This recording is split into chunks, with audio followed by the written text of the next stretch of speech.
way he's able to problem solve and make some of those cool things happen. Yeah, we got Commando with the homies and solo Commando. Oh, so Davalicious against Hawketh for this round 1 fight. It looks like we're seeing some Bishop on side to the Bishop Krauser Guile, and then Dobby with a team that they played for a decent period of time with the Gambit Psylocke Evil Ryu.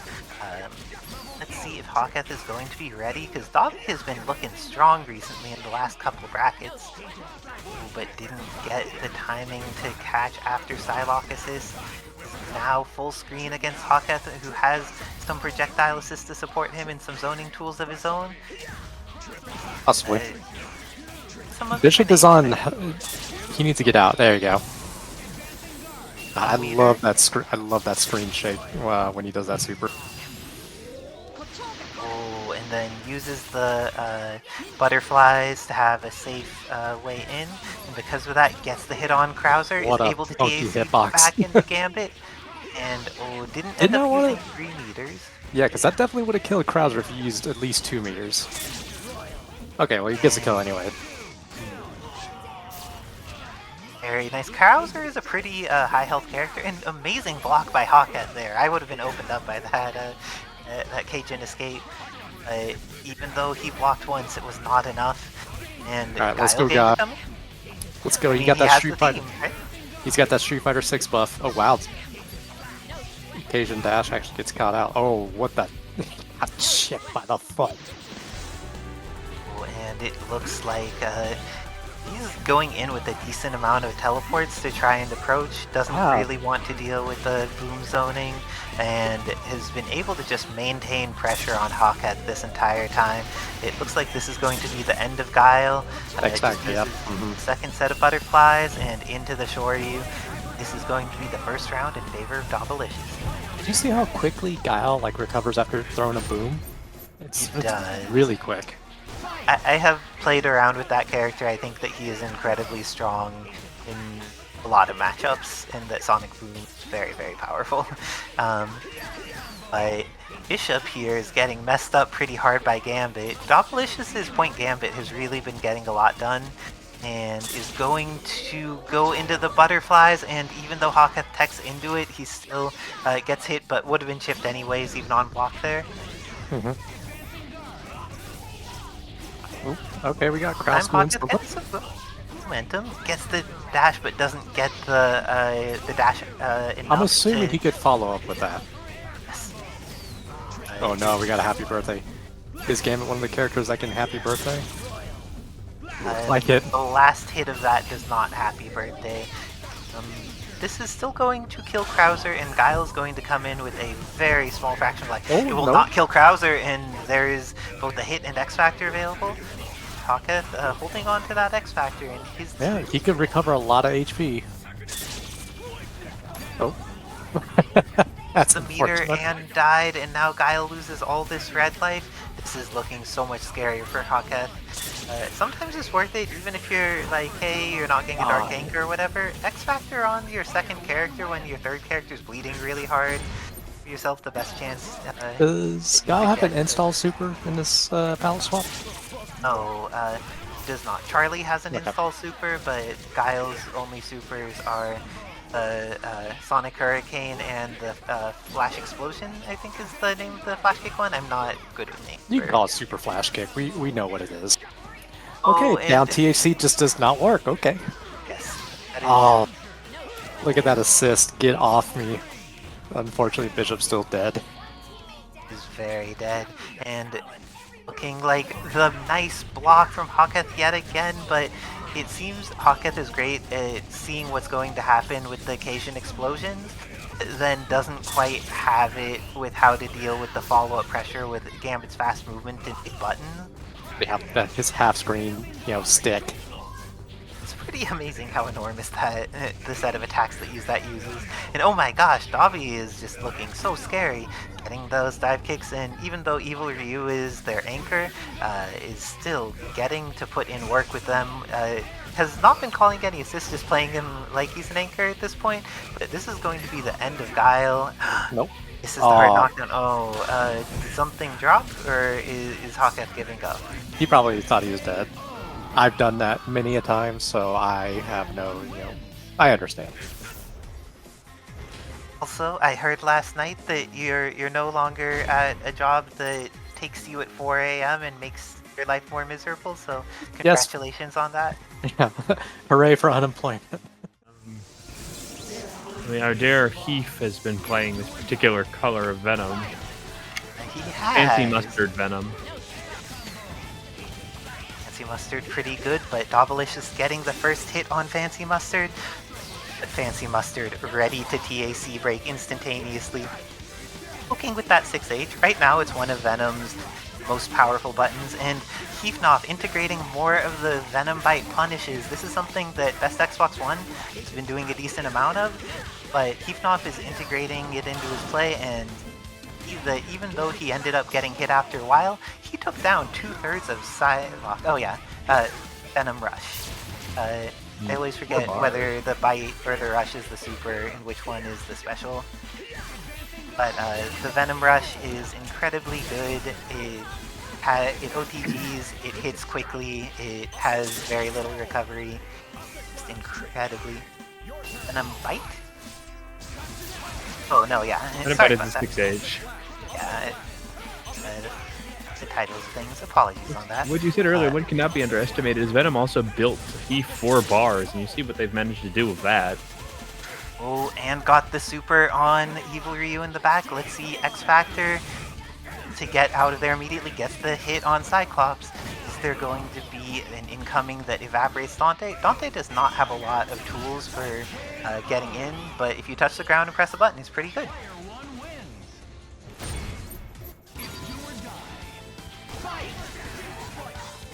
And that immediate throw, and Knopf always after throw goes for Venom Rush into the stand light confirm, and it lets him just get so much damage off of throws. Dobby just off of a throw here, likely to meet the deal with triple hyper into more nonsense. Could have the Cyclops assist available on deck still, I think. Oh no, So not quite. far. Evil Ryu gets the hit this time, has all of the meter that he could possibly want. Let's see how it ends up getting invested. X Tatsu does not get the super, but immediately gets the Psylocke follow-up. Psylocke and Psyblade and the Cyclops Ice Assist running on these teams. Ways to just like press a button defensively and get so much value out of it. Incredibly scary stuff for these players. And it looks like Heathnoff is just getting rid of this character, investing the level 3. How will he get through? Ryu is definitely one of the underplayed heavy damage dealers, so I respect the conservation of not wanting that character still alive. He deals with damage, he kills assists very easily. He has some great properties, but also some things that are a little challenging. So let's see, Psylocke got the hit there, and Davalicious this time has 4 meters on deck. So if the hit is gotten, ended up getting the H after, or the S after throw, has the hit on Cyclops in the corner. Just goes straight into butterflies. Is this going to be enough with the Gambit follow-up? Ends up needing to X and invest it with the S. Okay, Can respect that. MC1 Dante. The throw was ready for the Cajun escape. Got the throw and now has Gambit dead to rights. Oh no, dropped it and is going to have time to X Factor. Gambit said, do you think Psylocke can come back from this? She has no meter. She's fighting against a Dante with so many resources. If it's possible, Davalicious has an amazing ability to read ninjutsu punishes. Exactly like that. Oh, look at the follow-up though. That could have gone very badly for Heath in a short period of time, but the amount of damage on that projectile for just the couple that caught Psylocke was incredibly good for Heath. Who doesn't get the pickup that time? Did not get the confirm, but Heath on the other hand does. And that's one of the good patterns to go for with a character like Venom that can solo confirm off a throw, is summoning a defensive assist like Gene Spice and going for the throw, because if If it ends up being a throw, you get to do what you want to confirm. If it ends up being on block, you end up having advantage. And if it ends up being a situation where you get hit, Gene Spice will sometimes save you. So it OS's in good value for you. And the Venom Trap is there. But Psylocke, one of the few characters with a triple jump, is able to change the timing that he needs to try and set up unblockable there. Not the place to be a glass cannon character, though. Psylocke is very likely to die here, and maybe for a single meter, depending on how he does this. Ends up dropping it and the happy birthday happens, but it doesn't confirm properly, and with that, Davalicious is down to what is potentially their last character of the winner's bracket. Gets the hit on Venom, has the knockdown. With that bounce, is going to be able to set up, go straight into the super, and it kills. Davalicious didn't need to use X Factor there, which is incredibly helpful. There we go. Psych with a jab, invest the X Factor. This is going to be end of Cyclops pretty swiftly, and now again it's all up to Dante, but the last 2 games had been all up to Dante, and Dante did fine with them. What?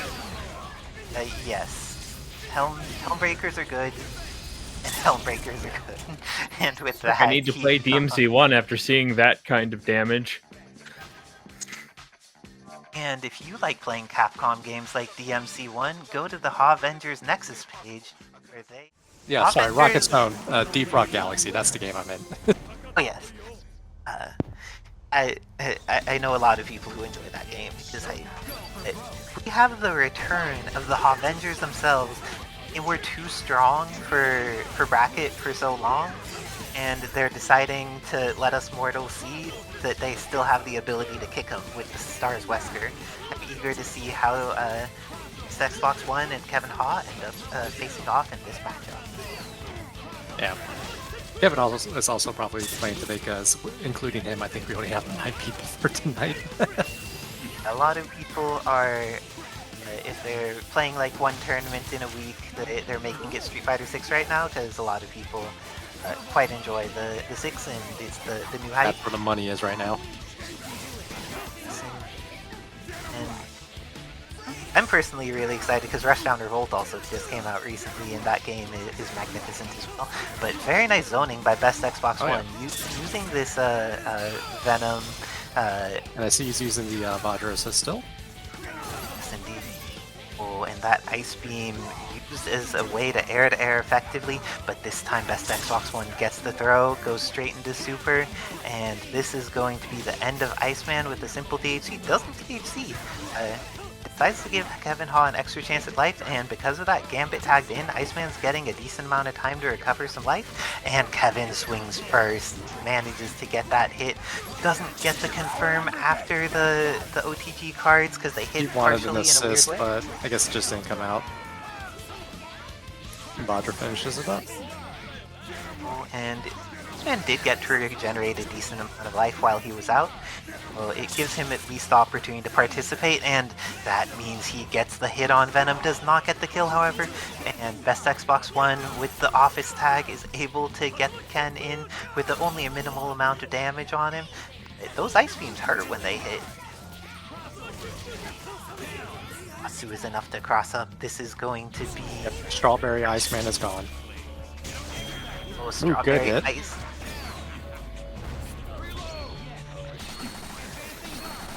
Alright, now we using have some of those guns. very scary Wesker with scary X Factor coming in. Venom is Xbox wow, the S. The S is very nice. Best Xbox One had just been evasive for so long, but now, as soon as they come in with the X Factor 3 Strider 2099, are activating Orbs, treating this like it's a regular Strider, but Orbs is all the way out, activates the second one, then now gets the hit, is going to be able to kill off Stars Wesker, and with that, Best Xbox One goes up over the HAVENGERS, 1-0 in our first game of this set. Ooh, wow, that was such a clean confirm. Oh, Yes, so even Kevin better Ha, break. ready for the TAC there. Even after Best Xbox One did that excellent poke, Kevin just like had a response. It's using that dash in S, the button is so enormous that it just uses it as a poke at that range on the screen. The THC comes out and hits Stars Wesker pretty hard, but now Gambit is going to... Oh, he didn't get the OTG. Unfortunate. I tags and Dice, man. Let's see what types of resources Best Xbox One uses here. Decides to just go for a reset and actually gets hit a little bit, but gets the hit in return on Iceman. Nothing is confirming here. Oh, that was kind of weird. It traded and then the effect was still out. And that looks like the end of Iceman. Gambit's going to lose a lot of that red life there. Ends up losing his entire life. Now it's all up to Stars Wesker to do it. Oh, Best Xbox One tried to do the Vajra plus Shoryu, but the Vajra didn't come out that time is what it looks like. Ken can confirm works. on his own. Yes. Yep, now he has 3 bars, X Factor, level 3. Hey, I called it. Pretty good move to do there. Very consistent. OTG is a giant projectile. Worth knowing, some of the like huge durability projectiles, like I think Shadow Lady's beam, will just like eat that move and stop it from existing. It looks like Tatsu loops are hitting in the corner. Gambit is going to knock down, and the Best Xbox One can get a decent amount off of this. Ends up just going for the reset, and Gambit is going to die this time. Let's see, probably meterless here. This is looking really solid for Best Xbox One. Iceman is going to see what he could do to come back. There's 2.5 meters coming in. Ken just with the reverse S in the corner. Yeah, it's so long. He even got the OTG after that. Insane. The forward M by Ken as an OTG is just like such an amazing thing to have access to. Okay, Kevin, get some momentum. Not hitting with one super. Is he going to invest more meter? Goes for the kick. Now has Stars Wesker in order to fight Ken, but immediate office tag by Best Xbox One. Okay, good. Strawberry Iceman, but he has the opportunity to fight. Oh, and very nice block by Kev. But if that 6H had hit or traded, it would be the end of Stars Wesker, but instead he's getting the opportunity to use his X Factor and then die. Even worse. That's so unfortunate for Kevin Ha. Oh, is this a combo that's going to kill? Probably not. Oh, with that, that was kind of weird. Like, it pushed him all the way in the corner. Kind of weird. Yes. I think that's when Venom does Venom Web at super jump height. It will get the knockdown that pushes with that much horizontal momentum. Oh, and Strider there getting hit, and Kevin Ha using the side TAC to change his air trajectory so he would be able to avoid the Venom anti-air and also lay down some additional damage on Strider. Venom pretty damn close to being chipped out. Goes for the TAC. That's a lot. Iceman gets the tag in and blocks the super. Oh, maybe able to kill. No, he got hit part way through. He got hit by the Justin. Let's go, Justin. It's a dead Strider. And with that's a good assist to keep him safe. Or not assist. Oh yeah, he's hella dead. And with that though, this is also the end of Ken, I believe. Oh, this is not the end of Ken. Please, just shoot him or something. Anything. But now, Best Xbox One looking very solid. That jump H, jeez. Oh, Kevin has a life lead here. If he's able to just like not interact for the remainder of this time period, may be able to do it, but that was great by Best Xbox One. The cross-up gets everyone. Best Xbox One takes it over the HAVENGERS. Kevin Ha. Me and Nick Bad are going to need to play our match. Good luck and have fun, Nick Bad. Same to you. All right, I'll be taking over. Well, those two. Oh man. Okay, Krauser, the character that is uniquely situated with the ability to throw these knives and the ability to set up a tentacle arm. Gives some access to unique follow-ups, but Ozzy's going to get the hit. Picks up the OTG, isn't able to keep it going. Ooh, gets caught. Krauser not able to finish the combo. Beam is live. And now, see that SSR has picked up a defensive sort of pattern that very much matches their playstyle. Low commitment, and these knives, what they're placing them really are covering Batsu's positional movement. Okay, that's going to be a hyper projectile, nice dodge. Ooh, the smother, that incredible X-assist catching Sakura. And here we go. This is Captain Marvel. They used to be a somewhat different character, but that's now Moonstone. They are now much closer, in fact, to their iteration from MVCI, which has interesting and unique perks in itself. I think overall this character doesn't seem too much play in the ballot swap online tournament meta, so we can see some new things. But nothing else, the beams are quite good.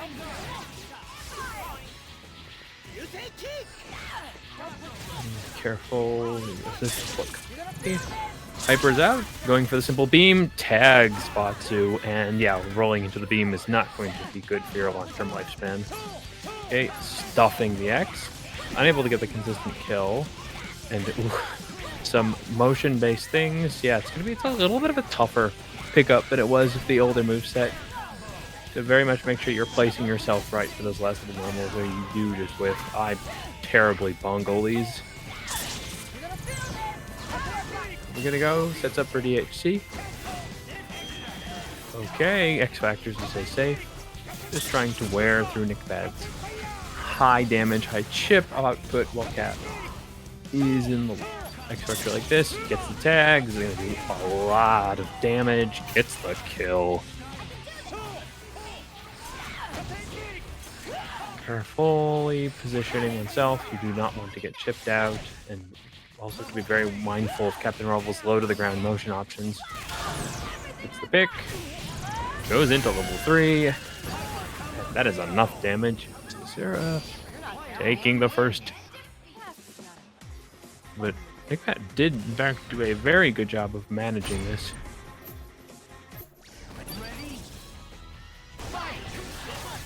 There we go. Ooh, Batsu getting checked again by that X-assist. Sarah getting these full reps. That very much reminds me of Rolento's combos of all those knives. Interesting similarity. But ooh, once again, getting that smother with the X-assist. Sets it up. Are they going to get the full reps here? Going for a pickup. 1-2. Gets the other side. Gets the low. Decent chunk of damage. Meter built. Sets up for a DHC here. Brings in the Krauser. Wow, that does damage. Sakura barely not dying there. Sarah's team hurts. Okay, setting up defensive positions effects. Ooh, whiffs, but gets the follow-up. Once again, whiffing. So Sarah, very consistent with this character, but if you let Cap alive, they will happy birthday your entire team in one hit, really. Sets up the corridor, almost gets an optimal happy birthday, hits the X. Nick Bad is holding on, stabilizing as much as they can. That's the hit. Air, Cap fire. Sword it is, and that is enough. It's one more touch for either player to guarantee this kill. Hits the Krauser, go into hyper, and this will be all for this one. Nick Bad goes up 1 to match Isisara's 1. And we've got a long-term more matches to go.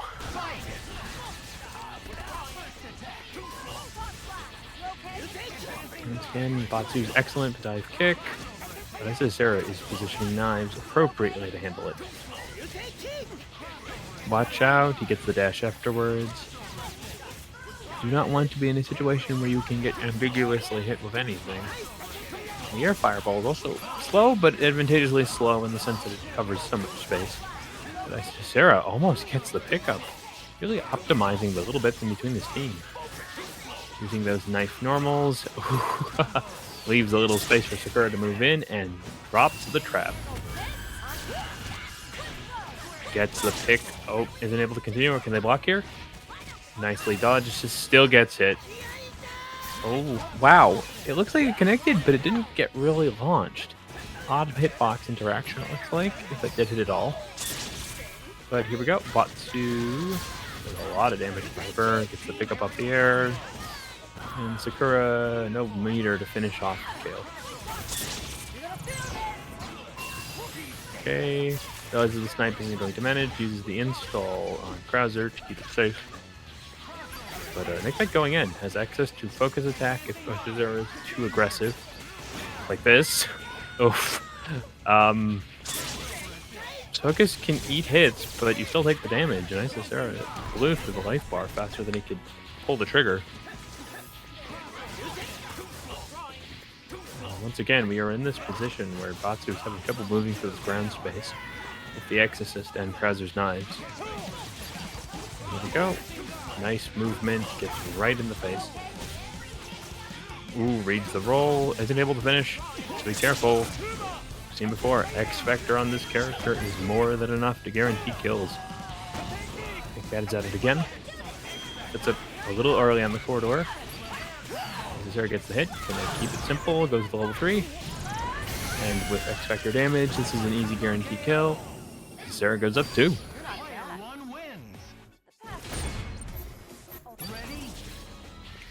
Go. Zera needs all of one more to take it forward, but Nick Bad's putting a strong roadblock when they get the opportunity to get these hits. Ooh, nice use of dive kick, blowing straight through the Krauser pressure and getting Batsu into optimal, but Zera using these long normals again to set up these spaces. It's incredibly dangerous to try and move into these zones. You can either get hit by the knives, get caught, or just smothered when Isisera flips or turns around you while the Exorcist is out. And in addition to that, Krauser has the bow shots.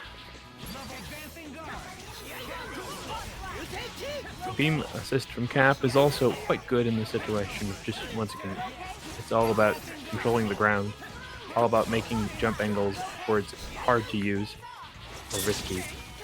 Especially taking advantage that Nick Bad is not running a character with a strong air dash pressure. Sets up the grenade, once again isolating jump height, and ooh, comes down, controlling motion, sets it up.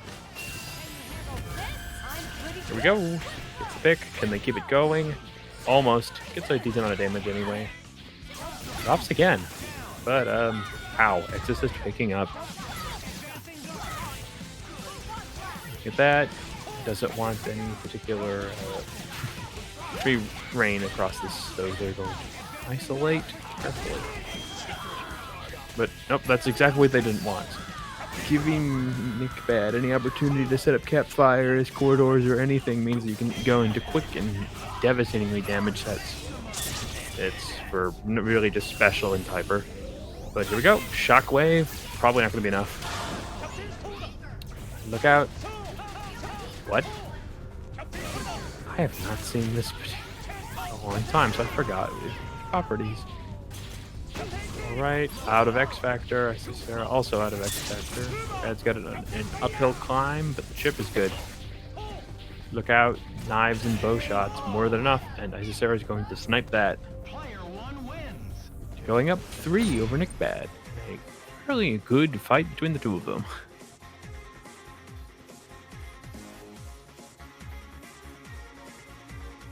For all of those. Oh, but it looks like we're going to have Xeno and Renard, 2 hype teams, Shinakuma, Ultron, Red She-Hulk versus Spider-Gwen, Jean Grey, and Wolverine Laura. I appreciate both of these people. They are wonderful forces in my life and within the modding community. Xeno has made so many mods and has just like been someone who has all the videos to help folks out. And not helping Spider-Gwen out right now, though. She has lost all of her life to a combo that didn't single meter. But let's see how much more Shinakuma is going to be able to get before he's vaporized. I was like, wait a second, why is Akuma getting like demolished? I'm like, oh wait, that's Shinakuma. We're not playing regular Marvel right now. No, but very nice drone confirm from Xeno. Goes into immediate TAC. And then the level 3 decides to just do as much damage to Jean as possible. It's going to the follow-up, and it's a meterless. Why does that have a follow-up? It doesn't need it. What a hit. Oh, come on, you're going to loop that against Laura? What's wrong with you? Oh, Laura staying alive is not a situation you want if you are She-Hulk here. Oh, but the combo barely didn't kill. Oh, that did. And Legacy triggers activated. This character is incredibly fast even outside of X Factor, and in X Factor they can be unblockable at times. Let's see. Oh, but went into super. That is not going to work out. And now Xeno has the throw, goes into the orb, and will have level 3 for the kills. Yeah, Any character that has that capability of OTG into level 3, you can't go wrong.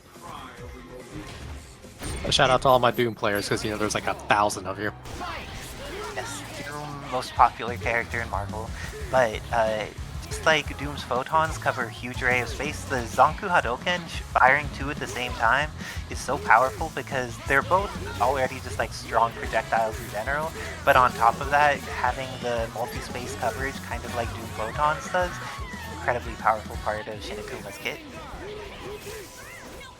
Ooh, and this time Shinakuma had cleared out a single character, but it looks like this time he may get a second and has the 3 meters available, is going to be able to kill Renard. This is a one-player game, and with that, it looks like Xeno is going to go up 2-0 over Renard, meaning that the Shin power of Shinakuma is unblockable. Yeah. Like if I have to play, taking a moment to think. if I have to play Xeno today, I might consider just swapping someone for Vajra assist, because he loves being in the air, and it's just the only answer I can think of at the moment. Vajra is pretty solid. Shooting missiles assist is very good as well. Actually, some of the things like Shadow Lady's other sister corridor is pretty amazing at taking some of that space. We're fortunate that a lot's been added by the palette swap ecosystem that lets you fight against aerial tools. Oh, and this time it looks like Xeno's going for a little bit more of the flight mode, and Renard immediately answering, but not getting the kill, was just out of range for the zip to OTG. With that, Xeno is going to get the hit, kill off Spider-Gwen, and get Shinakuma all the way back to full life. Oh, for a second there. I thought he was going to do like a super, maybe a hard tag. Unfortunate. And the flight is just so terrifying. It has a hitbox. It is incredibly safe because he could unfly. Almost a solid confirm. Oh, that one was though. The air dash down back medium, so solid. King's cross-up hitboxes are amazing, and she just like hits on both sides of her very consistently. Both of them poking, but let's see. Very nice use of the drones by Xeno in trying to take control of some space. Managed to get a decent amount of chip on Jean in the process. Solid neutral right now. Yeah, jockeying for position. Neither one is overextending in a situation they don't need to. But the hit comes from Renard, but it doesn't convert, and Xeno goes into the beam is not going to convert into anything either. I believe Alpha cannon? Okay, X Factor. Factors reason. Let's see what Renard does to try and take this back, because Xeno has a substantial lead here. Oh, gets the throw. She could kill grab here. OTG, yep. Can he follow up? Oh yes, with the assist. Yes, Jean lets her friends follow up. Oh, but X Factor 3. I felt the grab in my soul right there. The butt is going to be enough. It kills off Wolverine Laura, and now it's all up to Jean. Renard in the winner's side of this bracket, and gets the hit. Don't know if the combo he has is going to do enough damage to kill here, but he could set himself up in a really good situation. Oh, he has a bunch of meter. He may be able to get one. He the second shockwave. Does that work? Jean can loop up to 5 meters worth of teleport into shockwaves and kill everyone. Oh, okay. I did not know that. But then again, I've never played her. She is a very powerful character, but Renard, the scrappiness, he's just super. Why are you just making super. This more there you go. Good job. It's like, Sometimes please. keep it simple. Because like That it's not. was I was gonna say like it's not like you know Red She-Hulk with X Factor is scary. It's just Red She-Hulk is scary. It's like you're gonna die. And very nice work by Renard. A lot of people, when they're down to their last character and they're down 0-2, they've already lost mentally and they just give up. It was really good at getting that. And, oh, the start of a beautiful confirm by Spider-Gwen, because that character can confirm off of any button in any situation because she is ridiculous. But it's another opportunity to play, and was able to bait a bar out of Xeno, which is great. Though Xeno is looking so threatening with this Shinakuma, has just been able to acquire little bits of damage until there was a clean conversion there. And now Spider-Gwen drop. has another chance to play. Nope, Not not this today. time. See if Jean does, however, and the blocks are on. Ended up X Factoring. I'm not sure if that was intentional. Oh, Yep. it's the X Factor out of Xeno. This is actually potentially fine, especially That's if not X Bernard Factor. gets hit like that. That's just an Akuma cancel. That's all that is. Well, there's still X Factor 1 bonus for Ultron during the remaining time. That's true. It doesn't look like he's going to get much of it. Almost got just the spoke too confirm off soon. of the falling H.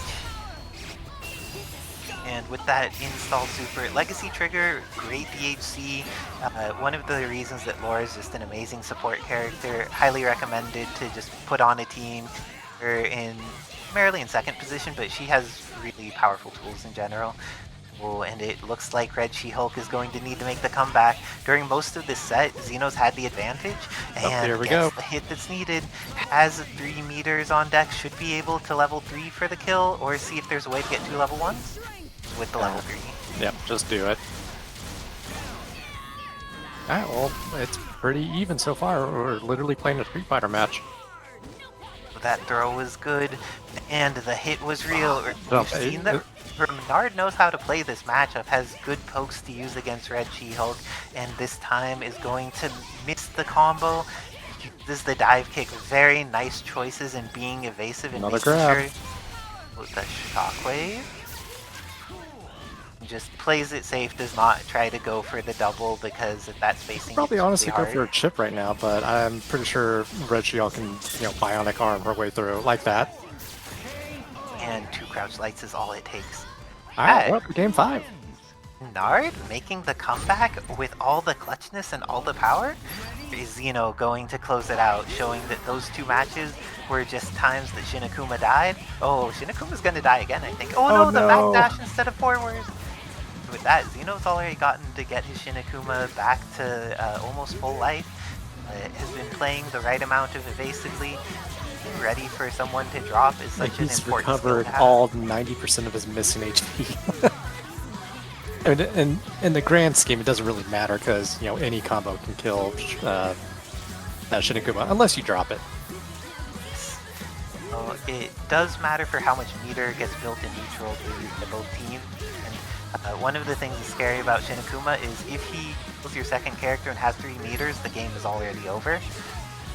Oh, that was a great anti-air hit by Renard, integrating that spider sting into his gameplay. Good It controls job. space and hits characters, even very strong ones like Shinakuma in that type of airspace. Oh, jumps out. Good job. The dive kick is going to get over. He doesn't have a punish on Red She-Hulk, but does manage to get Jean in a relatively safe way. Gets the hit, but then hits the quarter circle forward H by accident. The second one, oh no. He's probably expecting, a block or a push block. That would be my thought process of why he's doing that. I think what the challenge is using the crouching normal and then trying to Wow, use that her does ass for forward damage, heavy. doesn't it? But her forward heavy is the thing he uses to combo off of that, so you need to go from down to forward, but you can't press down forward between them. True. So Ooh, Spizzy X Factor. this could be it. This is definitely going to be the end of Ultron, but we have seen Red She-Hulk make so many comebacks before. Will she survive the incoming? She will get hit on incoming, but let's see if Renard has a combo that will kill. Looks like still be alive. this is the time. Shockwave's available, and this is Renard taking that it actually in a killed. reverse over Xeno. Insane. That was so clutch by Renard. Great play by both players, but just like magnificent, able to keep composure when things are scary and then turning it all the way around. That Xeno has made some pretty amazing work. Yeah, Eternal. Here we go.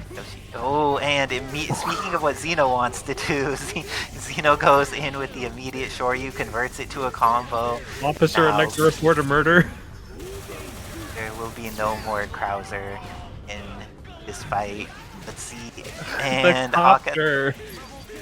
Akef gets hit by the Rafflecopter. It is so strong, and Xeno showing that when this character does not get hit, he is still just one of the best characters. and level 3 to kill Shinakuma. Even though it's a huge investment, killing a character is worth it, and especially that character. Bishop is now dead, and now Xeno has resources to make this rough for Guile. Doing the Leon this time. Let's see if how he ends up approaching the Guile matchup. Wow, it To goes my early. understanding, this character messes up Guile pretty hard. Guile's good against the vast majority of the cast, but this Matilda makes Guile's life very, very difficult, and the rifle as well. So, as we can see, this is not going so great for Guile. Haketh trying to get started, needs X Factor, trying to figure out what he can do to get around this rifle, gets the hit, going to kill Leon. That's all he needed, and now comes in, X Factors immediately, is going to not get hit by the flash explosion, and with that, this is the end of Guile. Nice to see Guile. We really haven't seen them much yet. Guile is the kind of nonsense character. Has 2 moves, but those moves are very, very good. And Shinakuma has many moves, and those moves are also all very good. But is going to have the knockdown in the corner, should be able to just kill meterless here against Krauser. And with that, Xeno has meter. Is he going to choose? He chooses to save it, wants to be able to unblockable Guile for the finish, doesn't invest 3 in unblockable Bishop. Field was pretty good in doing some air-to-air work. Look out. Air Demon's over him because That of was course nutty. Air Demon, pretty powerful tool. Gets the S but does not get the confirm, and now Hawketh's X Factor is running low so quickly. Has access to almost full health again on Shinakuma. This is looking really rough for Hawketh. Oh, Xeno already took a game, by the way, Kevin, for scores. Oh, throwing the Sonic Boom. It does not get the confirmation, and goes for the flash explosion, but Shoryu Reppa here from Akuma is confirmable because he's Shinakuma. This is potentially the end of Guile. Just needs to get one more rep and kills him off with the beam. With that, Xeno going up 2-0 over Hawkeye. This is going to be a potential final round for Hawkeye in this tournament. And what a rough round going into some just incredibly challenging players. Losing to Dabalicious first round and then needing to fight Xeno first round of losers when Xeno's often in the top 3 of the bracket. Like, incredibly unfortunate luck for Hawkeye, but Xeno showing why he's consistently in the top 3 of brackets, just killing off characters with that Shinakuma and gets the hit on Bishop as well. The throw is confirmed. This is going to potentially be the end of Bishop. If he manages to do it while building up enough meter, it's also going to be the end of Guile.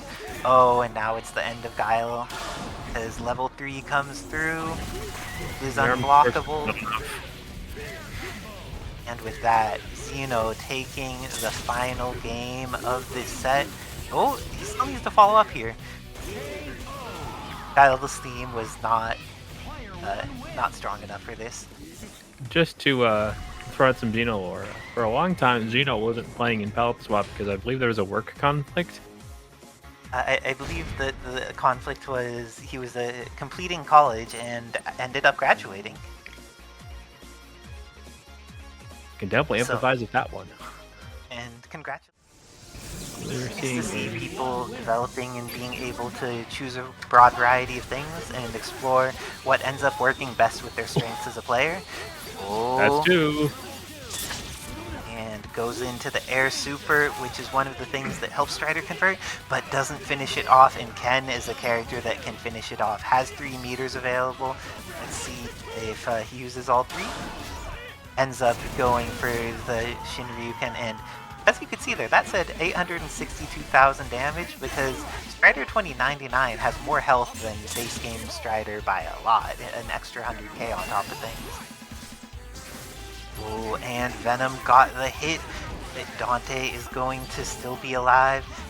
Those Helmbreakers to play footsies, but still in a pretty scary situation against Best Xbox One, who managed to get behind but jabbed over Heathnoff's head. Snap, very nice situational awareness by Heathnoff, seeing that Strider 2099's red life was high. Just capturing that using a single meter to do what, like 400k worth of damage?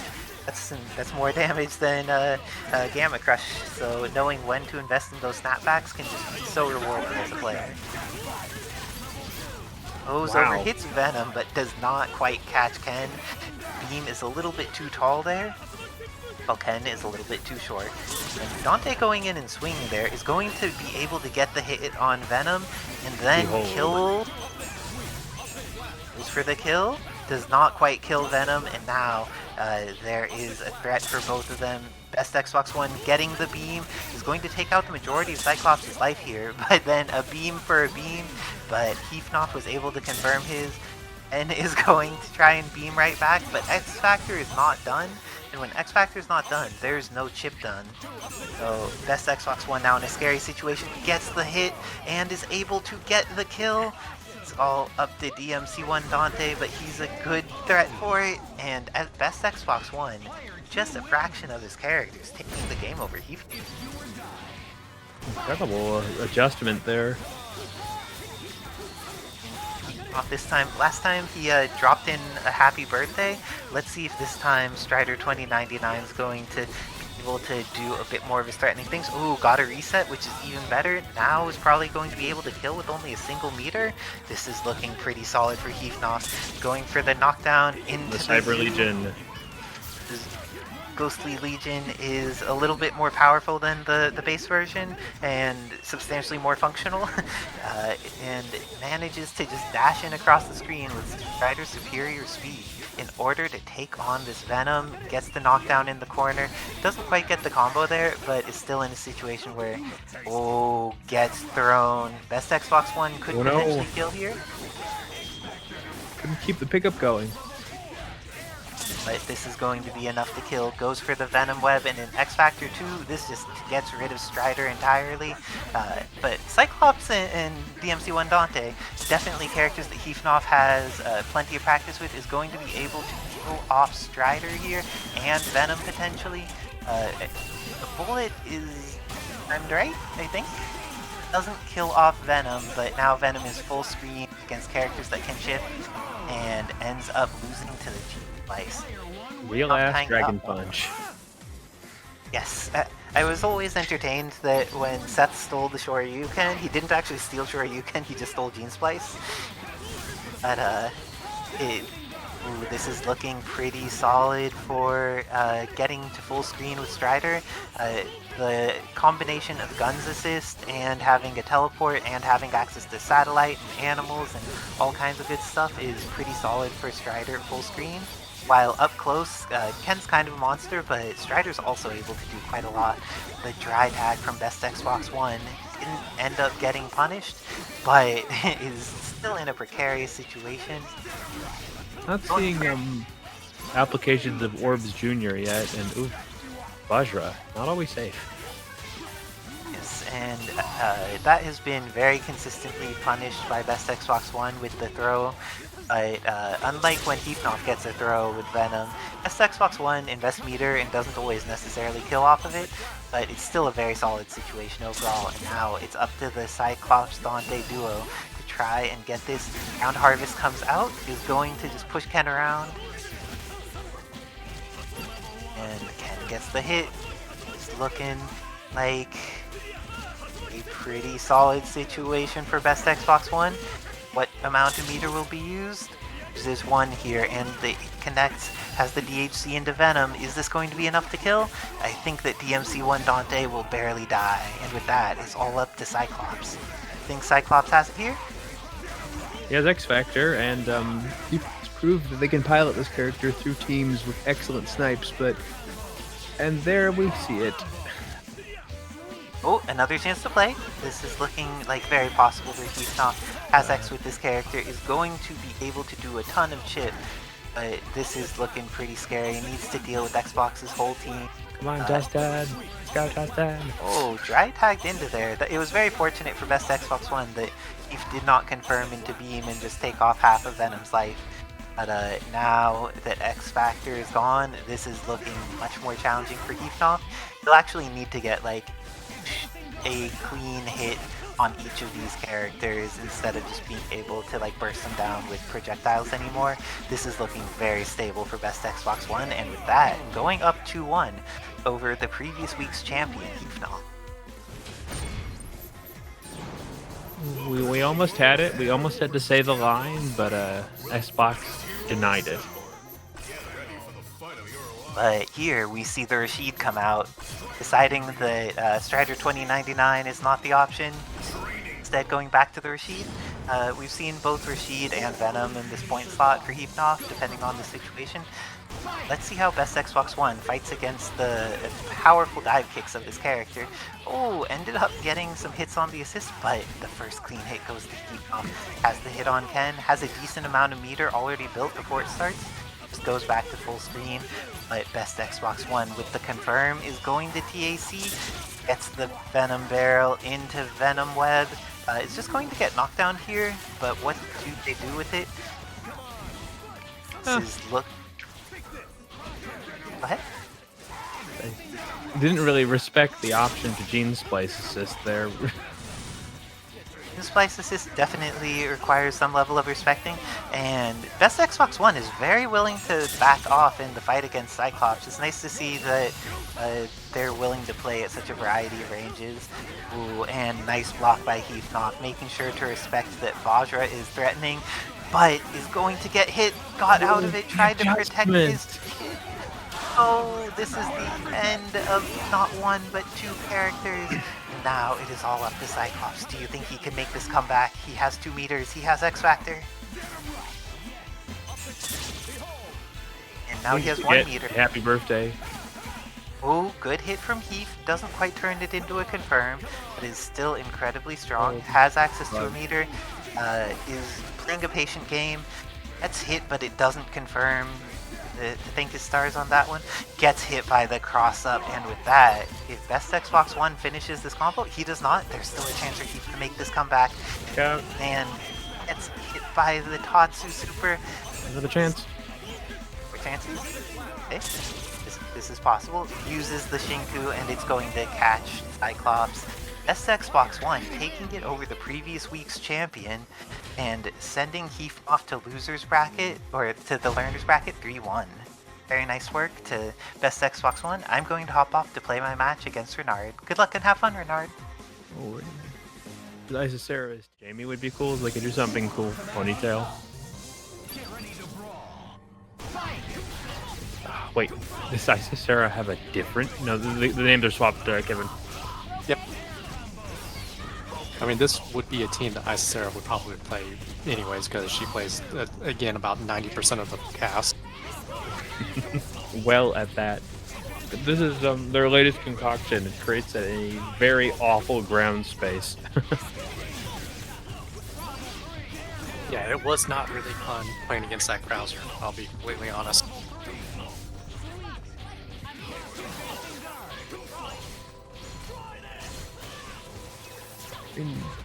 We haven't seen too much Gene, but still a pretty strong character.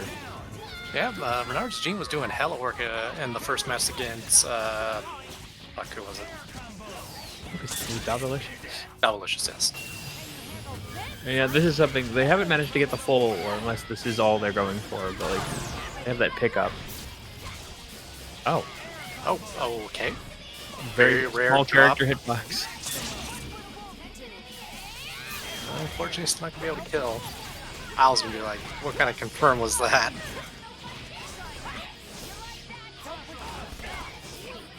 And I mean, Captain Marvel has been changed, but she can still run away like the best character in the game. She's got some pretty swift little high-low game styles, like, you know, the Magneto genetics, still very strong, but not played too much. What a block. Yeah, when the inputs forward and backwards fireball off of the special button are 2 different versions of that set of different positions. But they look almost completely identical until they get right next to you.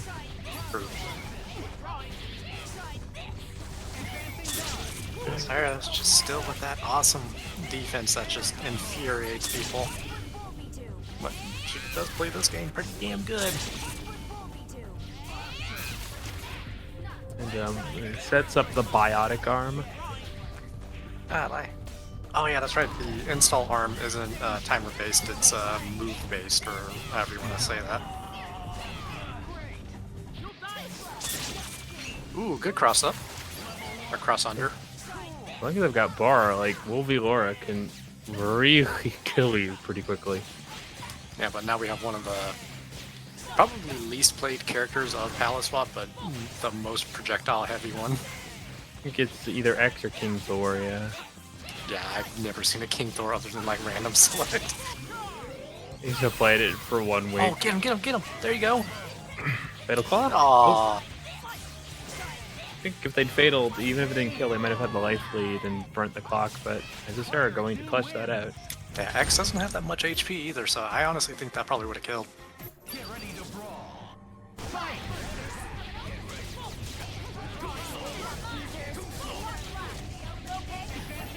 Ooh, look out. Yeah, that X assist just keeps you in block stun for so long because it's like 3 separate projectiles. The best of both worlds is there's technically a micro space in between them, but you can't do anything with it. Oh no. It's probably a dead Gwen, never mind. That protects Laura, okay. Biotic arm. Install. I think I should remember what it does on NPC cap, but I never do. Isn't it just like a speed power boost, something simple like that? Defense? I'm honestly not sure. I've never played this character in either of the games. Yeah, I think I played Jetta and Strider a lot more than I played Cap. Wow! Did that just low profile that super? I'd believe that. Even base Gene can low profile a lot of stuff. Like, I think he just got hit on the startup of it, because, I mean, it's a big wind-up.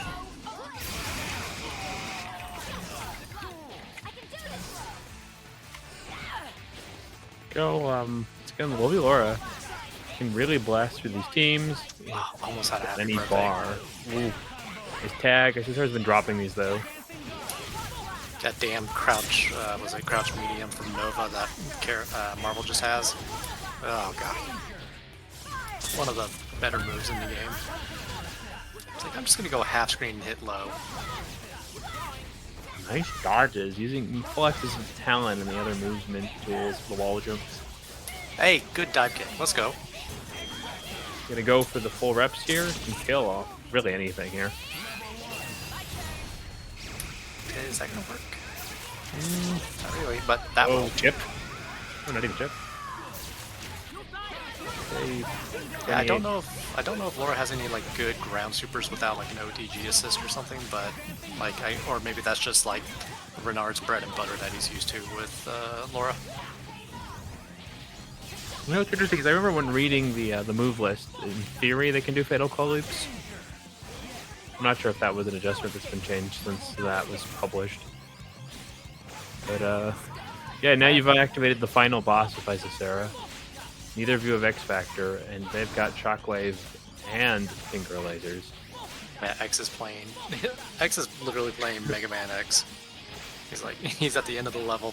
This is definitely how I beat bosses when I had no health tanks. It's fighting a Claw Man or Claw Woman. What's the guy? Remember that it was a Meteor Man who was the Meteor Claws? Yep. Let's do it. Sure, The first time out of the. Well, I think this is the first time out of the tournament so far.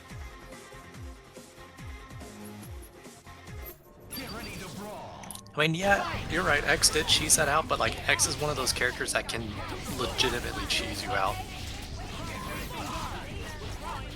So a competent rushdown character, though a very costly bar for those combos. That's two. Oh, never mind. Does not keep it simple.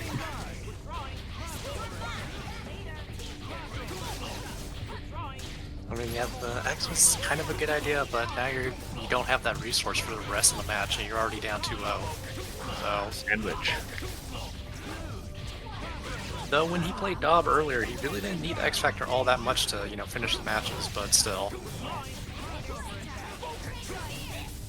keeps a little HP, and yeah, this character's doing pretty well, so actually Liza Farah blow a lot of bar and kill this character outright. Oh, here we go. That's one. That should kill it. Okay, good.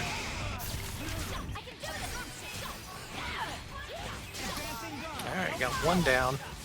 Jean definitely a character who can fight Marvel pretty well. Faster tools, and just about as much air movement. Yeah, she's kind of like Captain Marvel. She has every tool that you could possibly need for a good character. Ooh, checks the assist. And you know, in this game, she's not made of like wet toilet paper. She actually has a little bit of health. A low profile here? Nope, can't low profile this. Ooh, what a teleport into a happy birthday! Finish it! Oh, that was like frame perfect backdash and teleport. No. And now X has gotten all of his HP back, and Captain Marvel's gonna regain it too. But I mean, Renard could get another happy birthday? Question mark. I mean, with 4 bars, they can reliably, I think, one-touch most of the team. It's like,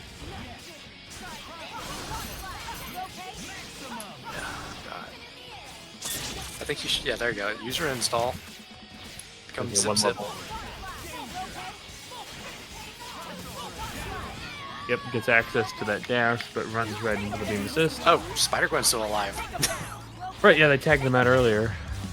Like, I'm just so used to seeing that character dead when Renard's playing. I know that sounds mean, but it's just how it is. Go. Keep the. Does so he get the close. relaunch? Shockwave. Bah. It was like inevitable. It was going to happen. Sarah's going to go up 3-0 over Renard, showing the power of the zoning, the backing of the rushdown. Okay, well, I'm gonna hop off. Sorry, I was probably gonna hop back in. I gotta go lose the Xeno real quick. Good luck. Can thrive really well with Krauser. Players like Xeno who are good at having those types of reads, but it makes less sense to me than a lot more of the measured gameplay that we acquired with some other characters. Oh, Xeno. and we're seeing some projectiles from the top of the screen opposite sides, but Xeno's the first one to get a confirm off of it. Decides just to go back to neutral. If he wasn't sure he had the hit, wanted to make sure there's not a scramble where Shinakuma just dies, kills off Batsu off the second attempt, and now is going to have plenty of resources available. The fight hit on Sakura. Going to be so much damage, she may die meterless, and she doesn't die meterless. Instead, Akuma dies for 1 meter, and 5th life Sakura or so, still able to potentially make this comeback. Oh no, now it's all up to Captain Commando, but we've seen Nick Bad's Commando do some scary things this Rashid reminding that he And was a this base is one roster of them. character. And this is going to be a drop by Nick Bad. Xeno gets another opportunity to live. Everything had been looking so good for Nick Bad for 1 moment, but now it's back to looking terrifying. Is hit by the Rashid and the Vajra assist. This is going to be the end of Captain Commando. No, an extra chance to live, but that chance is not enough. An unfortunate truth about Captain Commando in every single Marvel game, there is a noticeable delay before the Commando sword comes down. He holds it up there for a while before actually swinging it as a sword. It's a giant light beam. Takes some energy to swing that around. He's going to be able to kill off Batsu with a barrage of much faster light things with the Hadouken. It blocks the copter this time. The copter is scary. It is terrifying. She's trying to do her own copter. Hers Black. doesn't quite fly like his does, but it also doesn't destroy projectiles and can't be cancelled to have no recovery. She Funny gets thing is- the blessing of life, right? In Marvel 2, there was a Shin Akuma form for Sakura. You spent, I think it was 2 bars? Sunburn Sakura. Yeah. Sunburn Sakura, she was one of those characters that had a technically unreasonable thing, where she could teleport forever and be invulnerable for the remainder of the game, but that meant you needed Sakura on your team and to win neutral enough to have 3 meters and a life lead, and that was hard. What's also challenging is coming back against Xeno's Rashid with the support of Strider, but we've seen so many good X Factors for leading to happy birthdays with Nick Bad, didn't quite get the confirm that time. Is going to just start swinging with some of their own tools, using the Captain Fire, goes into the Super Captain Fire here. Does Xeno have a punish? Oh, gets caught with the Captain Corridor. But again, no punishes available. Xeno managing to get pressure on is going to not get there in time, and because of that, Rashid dies, but Strider's still barely alive, not for long, gets chipped out. Corridor. Bad getting on the board with a solid chip game from his Captain Commando.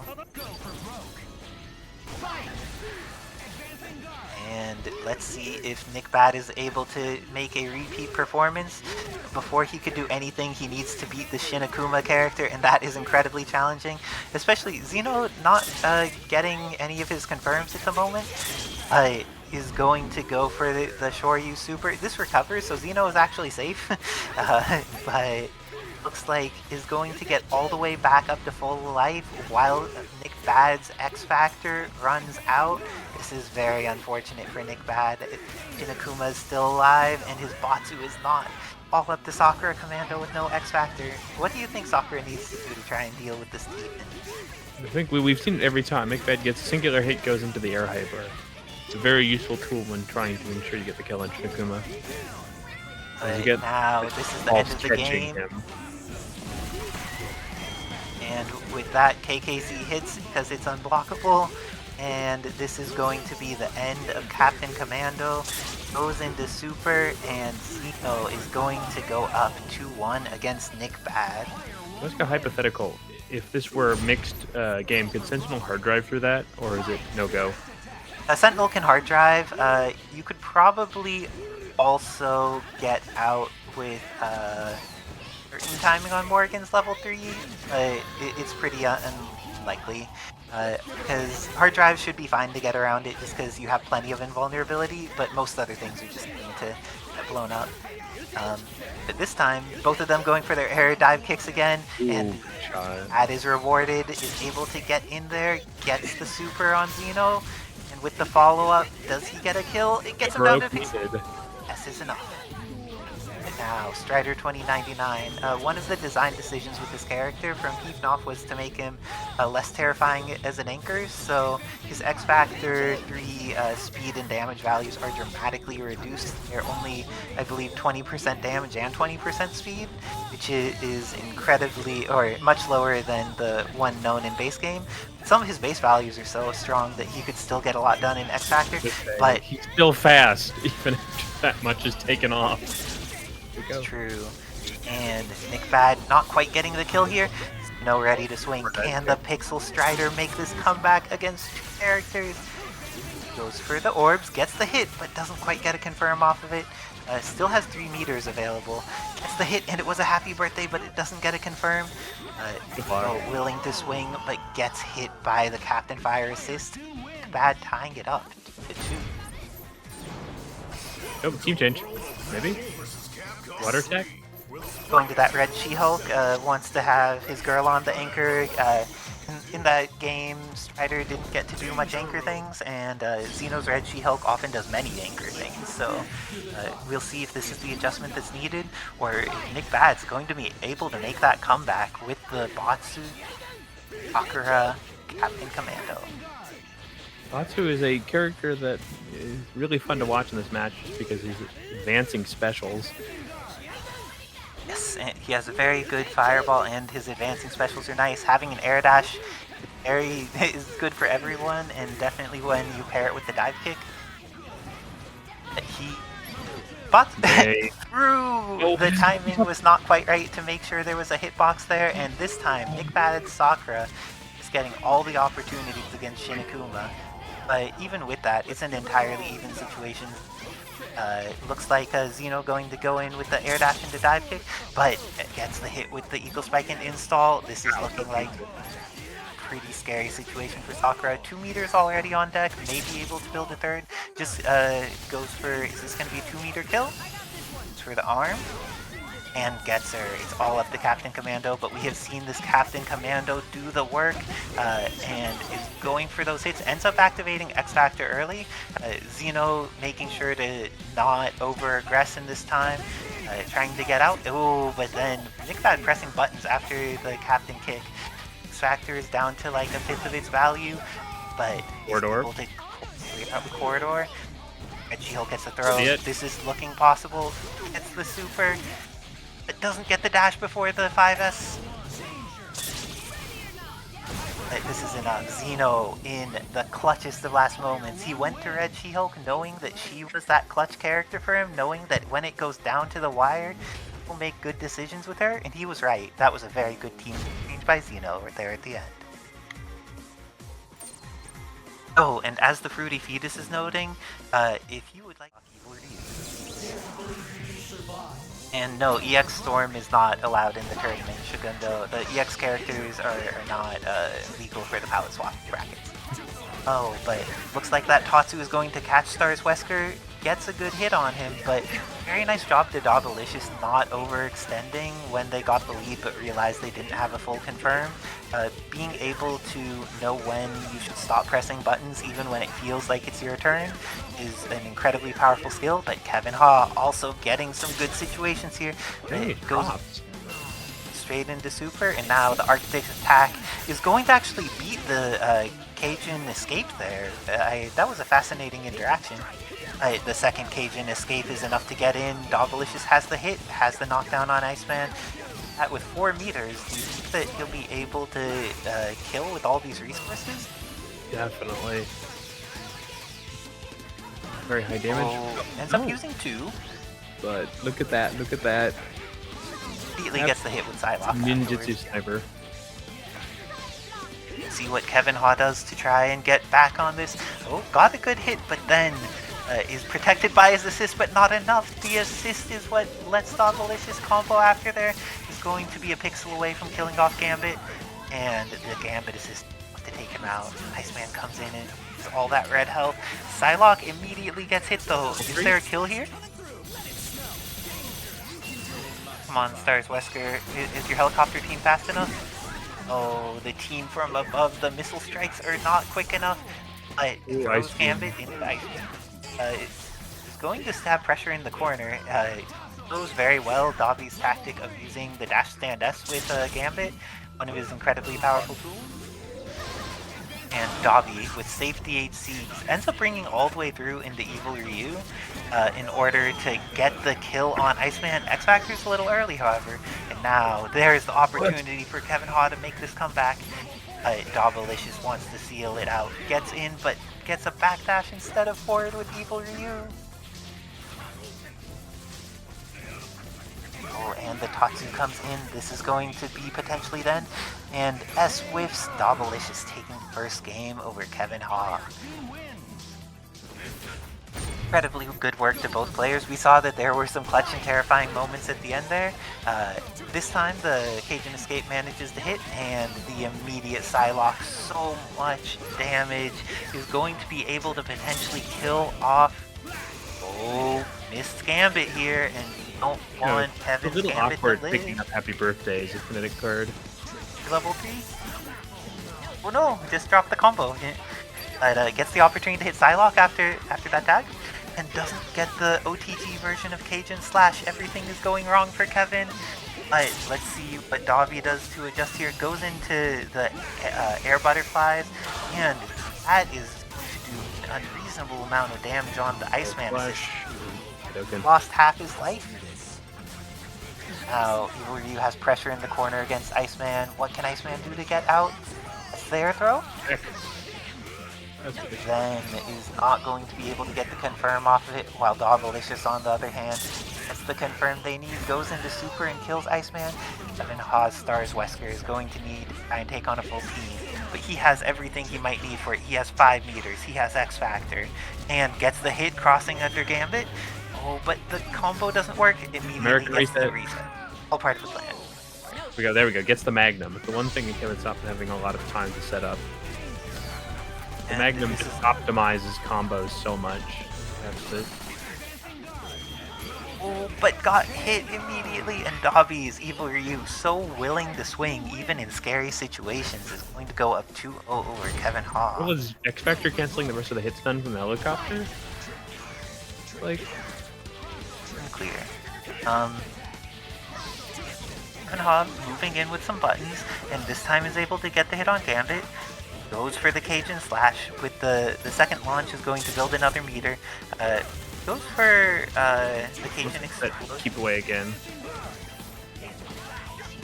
Oh, And Davi says, if you're going to use that, I also have the opportunity. It's a good amount of damage on Star's Wesker, but it was not Davi's turn there. If you see Psylocke do a horizontal side thrust and you are next to them, you could always mash afterwards and hit her. Unless you're in like some super weird like advancing card situation. Nice blocks. Take the opportunities when you get them. And great S by Kevin Hobb, poking so high in the air, but doesn't get the full confirm on Psylocke. She's going to have another chance at life. Very nice work, just doing a little shimmy there, trying to make it work out. Excellent And counter poke. S even hits behind him. Oh, probably just wanted to go for... Yeah, go for chip here. That's going to be enough, and Kevin here keeps his gambit in. Didn't really have time for a safe tag and manages to get the Keep it cross safe, under on don't fall. Delicious. Going to be... I think it takes a second meter, but that's also fine because getting Iceman in gives your characters the opportunity to recover red life. You set it up. And There we go. The ice. managed to block in time. Is going to Mars Wesker. Davalicious using the fact that Evil Right. was very good at killing assists, but then was a little too aggressive afterwards. The level 3 he whips dropped it again. for Kevin Ha, and with that, there's an extra chance to play, but Davalicious getting to the opposite side and immediately killing off Iceman. Will Gambit be able to do this with the fraction of X Factor that's left? Davalicious just doing a beam, trying to get things worked out. Does the dive kick and catches Gambit out of what was Asian escape. Oh my gosh. Thank you to Ninja Flash for donating $30 to the pot. It's up to $107.75 now. Oh my gosh. Thank you to the awesome people contributing. The matchery all rock. Okay, Kevin. You're a hero to all of us. I'm sure that's what everyone's going to say. Deciding that that's the team to run, while it looks like the Rashid Red She-Hulk is what's going on for Xeno.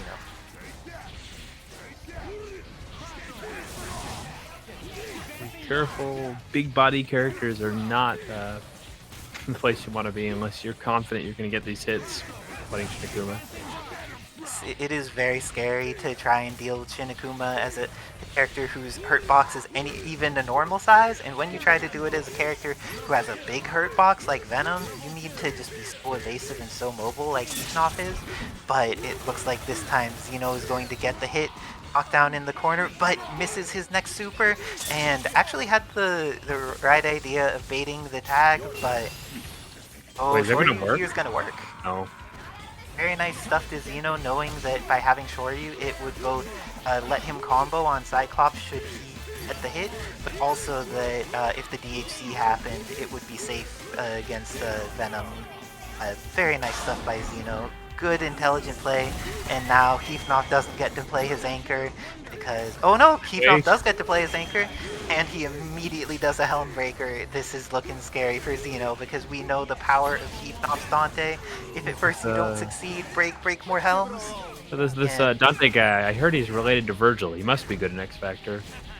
Yes, that is true, and oh, got the bounce, but very nice work. Will Xeno just keep it simple and go into a kill? Does not keep it simple, but manages to get the hit afterwards. Now going up 1-0 against last week's champion. Ooh, oh, wow. I thought that would do a little bit more damage. Didn't confirm that. Probably gonna regret that, but... Heathnoff seems to be having a hard time with confirms today. There can be variance in how connections work out, and If you look at their MS, yeah. well, both of these players always play from high MS and do quite well, but sometimes their confirms are more on point, sometimes their confirms are a little bit more squiggled by playing on the internet. But very nice defensive throw by Heathnoff. Oh, he thought he would be on the other side and went for the OTG command in the wrong direction, and Xeno immediately takes advantage of it, is going to kill off Cyclops and unblockable Dante again. Let's see if this time Dante gets a chance to play, or this is going to be the end of this Dante. It looks like it is. Need follow-up? Doesn't even need follow-up. Xeno up 2-0 over Heathnoff in his set. I know has had a fire in him to try and win one of these events, and it is about time. Heathnoff, an incredibly powerful player, just because he's down 0-2 does not mean he is out. I have confidence that Heathnoff can also turn this around, but that is the way that Xeno starts it. If he wants to make this an incredible run where he blows up the previous tournament champion, the hit knockdown in the corner, and ends up not killing, but brings Venom down to a very small fraction of life. The kiss of death. Ooh, the teleport almost didn't enough. quite get over. One more beam. But then the recovery is so long. Ooh. And that Shinakuma already getting back to half health. It's to start doing things, but very nice hit confirmed with the low Optic Blast. The install. See, will she get the opportunity to get in, or will Cyclops keep him at bay? Gets command thrown, but the little Optic Bullet messes it up. And with that, he's not getting an extra opportunity. Even after the drop, we just see solid play from him. Now it is down to Xeno's Red Hulk with X Factor. Immediately Bionic Arms. X in order to avoid that 6H. Very nice work. Going to narrowly avoid death multiple times, but it looks like he goes for the command throw. Wow, that's... This is looking like it will be potentially the end of Red She-Hulk. Let's see how Heathnoff invests X Factor here. I think it's too late now, so she gets a chance to play, but is immediately hit by the low trap. Low trap is terrifying, and it looks like this is going to be the end of Red She-Hulk as Venom builds up just a tiny amount more meter, uses the X Factor, and is going to be able to kill this character, getting on the board. 1-2 against Xeno. That's the stabilization you really want.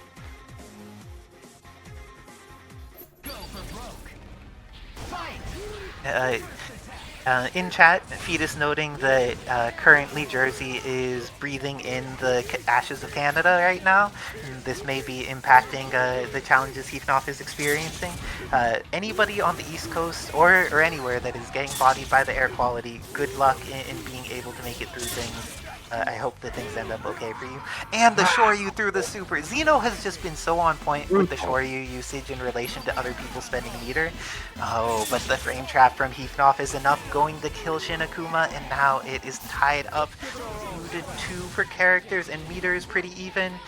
But with a much more zoning-oriented team setup for Heath, it looks like Xeno gets the hit, is going to be able to get the knockdown. I don't think this is enough to kill here. Able to get the hit and just decides to try and keep it in the corner. Ooh, Mega Optic Blast coming out here. It just forces out some advancing guards and is going to have the opportunity to... Ground Harvest coming out.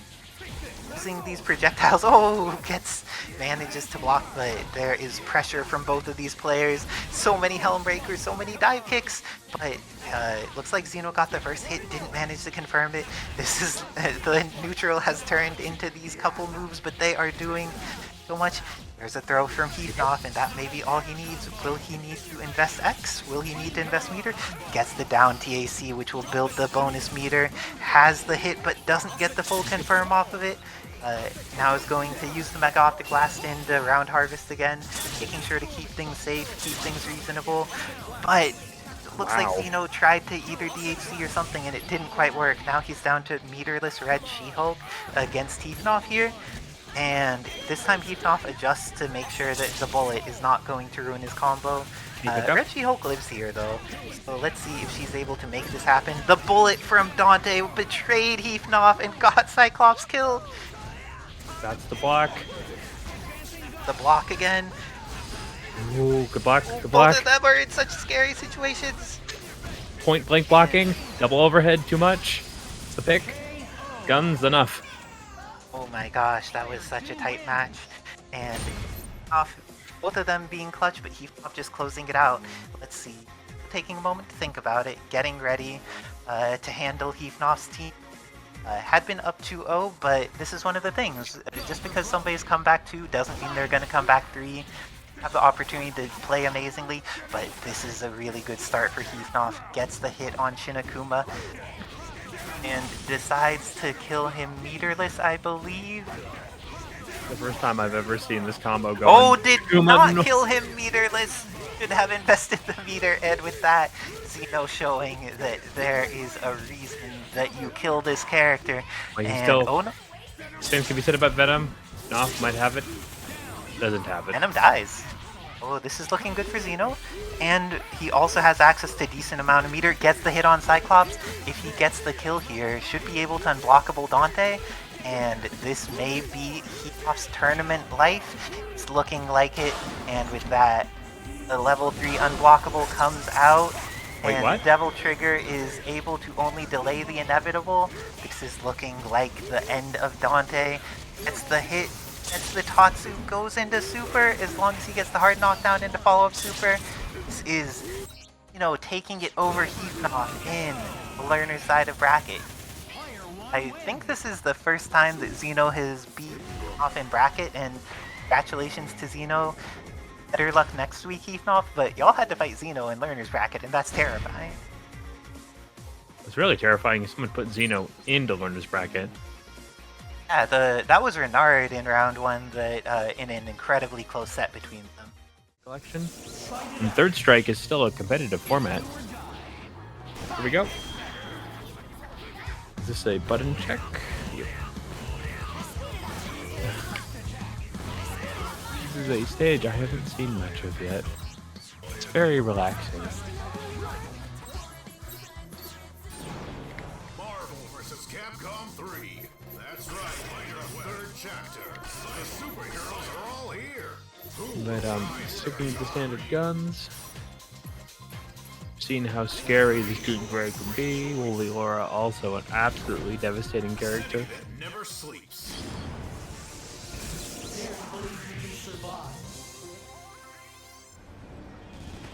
It's showtime. Get ready to brawl. Fight! Here we go. Tricky part about dealing with Spider-Gwen is they are just like regular Spider-Man, very fast and good, hovering on these little low positions. Just high enough to be avoiding fireballs or projectiles. It's still pretty low. But Gambit's nice and longer limbs. It's proving to be just the right thing. Okay, going to bring in Psylocke. Goes after Jean, trying to get the hit before they can get airborne. Nice exchange here. Optimizing, looking for this kill. But, ooh, I think their last hit Toxic 2 may have already blown it.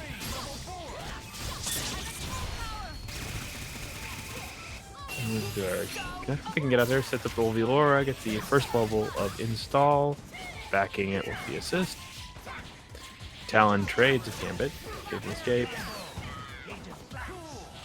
Isn't able to get there with EG at the distance. Welcome back. And like Dobalicious has the momentum on Renard here. Jean Grey will make that comeback with X3 and 3 meters. Oh, not if she gets hit immediately. Go straight into level 3. I'd like it from Dobalicious.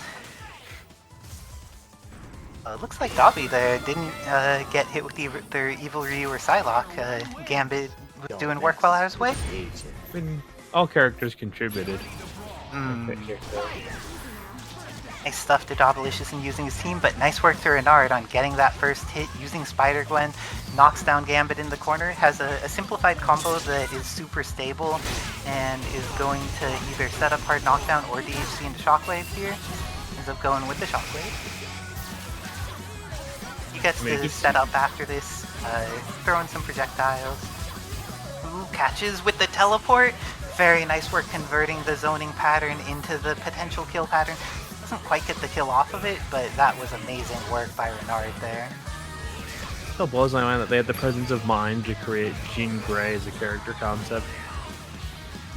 Habs did amazing work with how he built Jean. The elements that are Venom-like are really cool. The elements of how she moves around and how her buttons work are really cool. Just brilliant work by Tabs.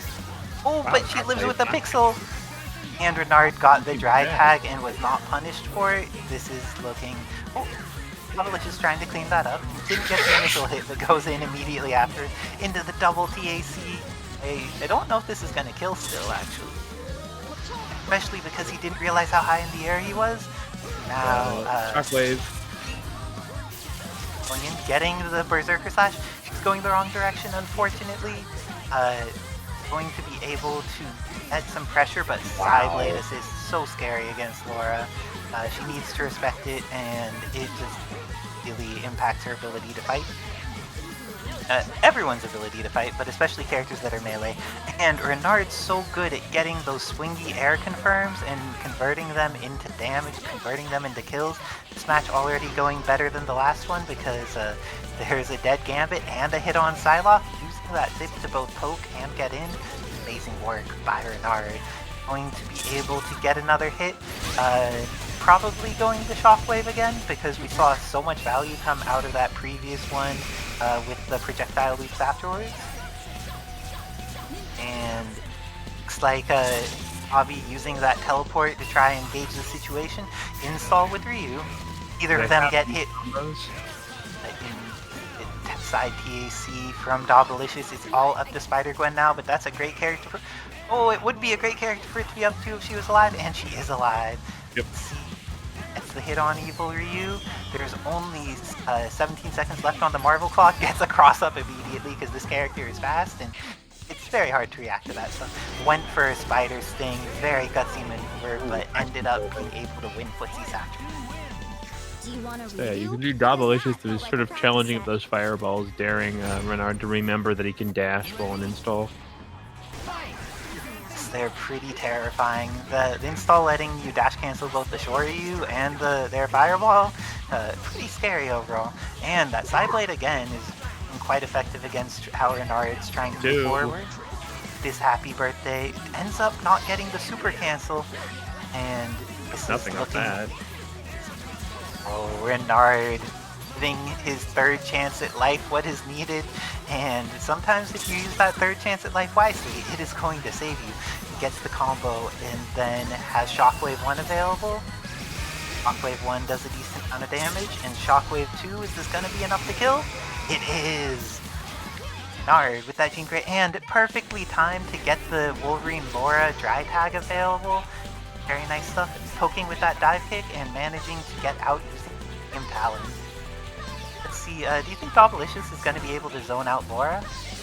I'm not sure necessarily that's what they'll be looking for. Dabi is most well known as this character for how incredibly good they are at sniping with these ninjutsus. Now they end up approaching things. Ends up hitting the double jab, and very nice confirm from that air hit from Dabalicious. All the meter in the world. Will they be able to... Oh yeah, Wolverine will Oh wait, 100% dead. Oh no! She's not 100% dead. She would only be 100% dead if she got hit. And with that extra chance at life, is going to use it to get pressure. Gets an immediate reset. Dabalicious not blocking low when they wake up. Going to lose Evil Ryu, and it's all up to the Psylocke. Psylocke, one of the best characters on incoming. She has a triple jump and a teleport. Is able to very safely avoid a lot of incoming mix-up, but... Ooh, that was very good by Renard. Ends up missing with their zip after the X Factor. See if that comes back to bite them. Not this time. Renard takes another game, going up 2-1 over Dabalicious. And that's pretty much it. Didn't manage to kill either of those characters, and you know, Spider-Gwen came back to bite Dabi. Yes, just because the character is not 0 doesn't mean you're allowed to leave them at 1 pixel. Do not leave any of the characters in this game at a pixel. It is just rough. So there is no dance to the TBT on this roster. Not yet. Okay. But with that, it looks like the teleport didn't quite get the teleport confirmed this time. It had been so clean when we saw Renard hit that the previous time. But Dabalicious has been doing a great job of confirming off of these dive kicks with Evil Ryu. For him, it's a special and allows him to confirm with a multi-hitting move. So it's a little different than like an Akuma dive kick. But Spider-Gwen, oh, the X's are not quite working out for Renard any of the time he's done them. But then he just wins neutral enough times that it's been okay. Let's see if he gets that again. And he does with this jump loop, is going to kill off Evil Ryu. Hit spheres everywhere for Spider-Gwen. This is just one of the best characters in the game, and she is incredibly potent. Has plenty of meter here. Let's see if with Wolverine Laura, there's as much DHC synergy available as there was. Ooh, with the timing, is it gonna work? Oh, potentially has slash loops. does not hit the slash loops, and then that's going to be a chance for Dogalicious to save their Psylocke and get the hit with Gambit, but it doesn't confirm.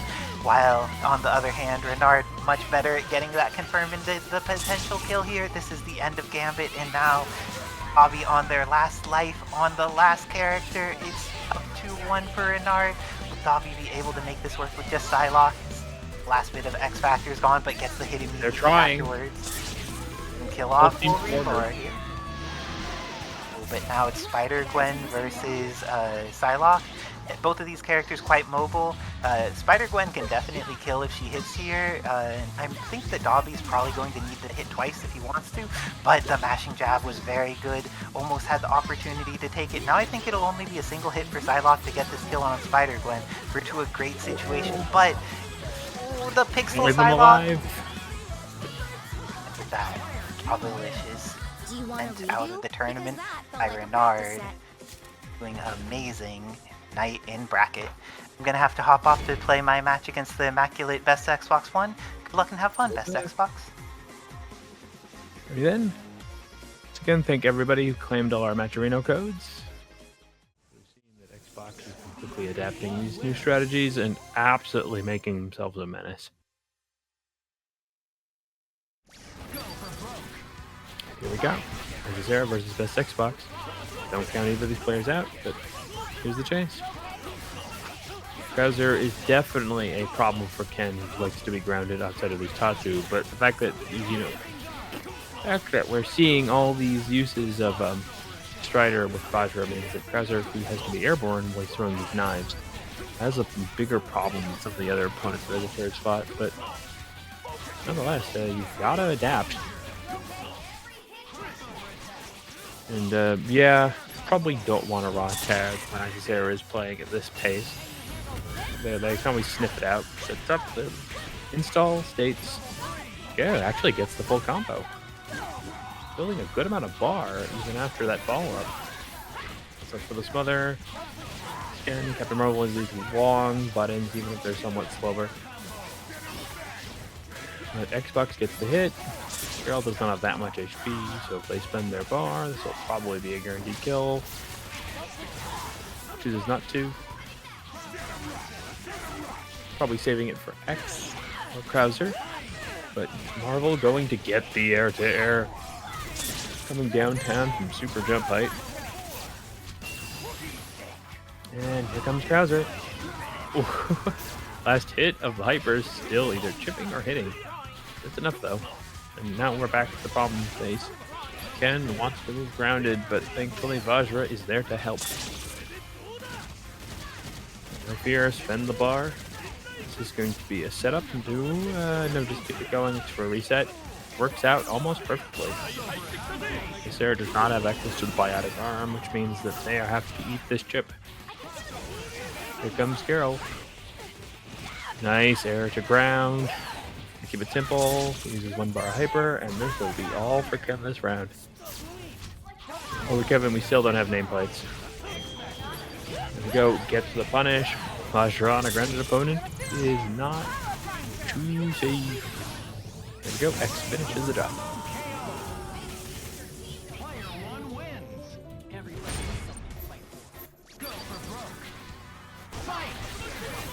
we go. This is the problem state. Fox is going to have to adjust to travel routes for Ken, as Sarah is perfectly locking down ground-based characters at this current set of assistant team. So, good place to be, trying to hover above the X-Busters, but last one still picks up. Krauser gets the reset for keep away, and now here comes Venom. Venom has access to actual traversal routes to take through the air, which is going to be heavily beneficial for trying to get through this. Now Isisera is looking to get a hit to kill this before it gets too dangerous. And we're seeing excellent blocks on the projectile from Venom. You don't want to get chipped or hit in situations when you're trying to maintain this perfect keep away. Ooh, it's going to tag both. Oh no! Oh wow!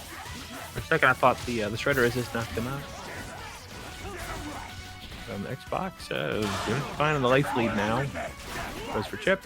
Sarah reading the situation, gets out, even gets a little bit of Chip control. And here we go, trying to zone the Venom. 4 bars means that Sarah can PhD anything they want, access the bionic arm, but it's all for Krauser. Nice block. Carol can snipe, Carol can fight. Has great access to air, and going to tag. Oh, only tagged the assist, still worth it. Now it's all Venom, no assist to back him up, but that'll do it. No, wait, no, airborne target. And Strider assist is now back recharged, but Grotherman instead. Orbs Jr. only lasts for a moment. They're icing most of the time out just for the Survivor there. And now Icebox has spent their last bar and got nothing for it. At least they didn't get hit. But Sarah is taking advantage of the lack of resources to just go for some classic chip and pressure damage here. But watch out for the big Venom normals. Tags the assist, and now X is on their own, but this is it. This is the problem state. It doesn't matter if the rest of the team is dead if they get these hits. Keeps building the bar, keeps hitting you. They can do it all on their own. Go. Needs one shockwave or one buster. Needs one touch and Strider, but ooh, best Xbox reads the situation, goes in, and they put themselves on the board. Here we go. You're starting to see the adjustment.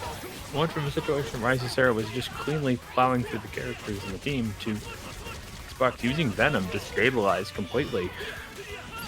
Kept that way for over 20 to 30 seconds. Go. Spend it all to kill this character. Oh, Krauser, healthier character.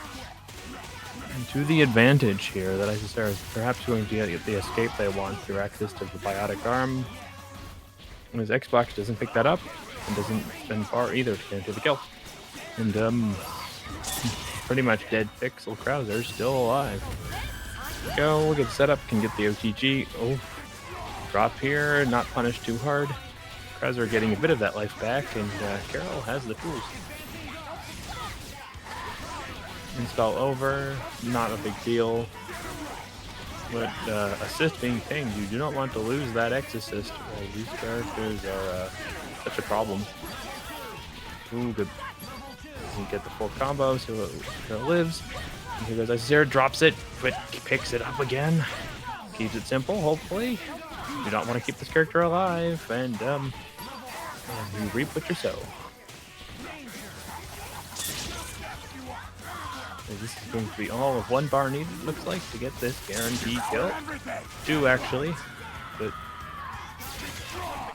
Xbox has got plenty of health, so they can trade meter in that circumstance. Here we go. Krauser going to set up the biotic arm. Plows right through to Viper. Xbox doesn't have the ability to pick up. Biotic arm going straight through the assist. Nice Sarah's kill here. Sets up the shockwave. Going to set up a keep away here. Looking to get a little extra help for Krauser and just try and use the assist to keep away long enough for them to win. Still, both players still have X Factor, but Sarah is getting what they want. Chip is building. Ooh, going to tag with Harper. Sarah is now in X Factor 2, unfortunately. So they're really going to have to get a quick hit here. It's a good place to start. One character bleeding, needs one quick easy hit. You get this kill here. Alright. No X Factor, but plenty of bar. It's pretty close to even. We've already mentioned this version of Strider, Orbs Jr. now up. It's very strong in X Factor, but it's the same power explosion as the normal Strider variation from Marvel 3 would be. And thus, Sarah has the tools on this character. Here we go. Can they set up the loops? They can. This is completely in their favor. Clock is on 7 seconds. They need just to keep it going a little bit longer. Okay, 1 more. Kill or not, the clock will give them what they need, and there we go. This Aura very carefully showing that they've got what it takes. Goes up 2. A wonderful solo X comeback. nicely lands the throw. This is what's working out, is keeping this Ken controlled. But Xbox is not to be underestimated. This Ken's pretty much best in the business these days. And they are mad powerful. Their combo executions. Once again, Krauser, high HP character, even with max damage, doesn't die. And Isisera now looks like they can see if they can get this character out.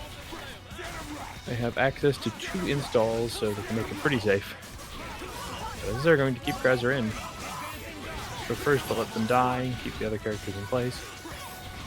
They don't take any risks right now. But Venom is proving to be a character that he does pretty well against his Krauser. There we go. Sets up the install. Girls now really back with 2 decent assists. Have to watch out for those big, chunky Venom aerials. A character that bangs are ready to destroy you. Nice block. Sarah now at a bit of a life deficit against Venom, so be careful. Anything is going to kill. Ooh, that looks like it's unsafe. Can they get the optimal punish here? This is not the moment to make it complicated and drop. Keep it simple and burn this character down. Here we go. Level 3. Even healthy Venom goes down. Brings an X. Looks like to use the ability to slow the clock, get some health back for the rest of the team. And X likes to stay grounded, so it's helpful in dealing with the Strider. Whoa, no. Xbox reads the situation, finds a place where they can grab, brings in the Strider. Do they have this? Nope. Sarah gets a little bit of free one on that. Okay, excellent. Team Hyper punish. That looks like it's going to be the end? No. X and Krauser both got hit, but Krauser managed to get out.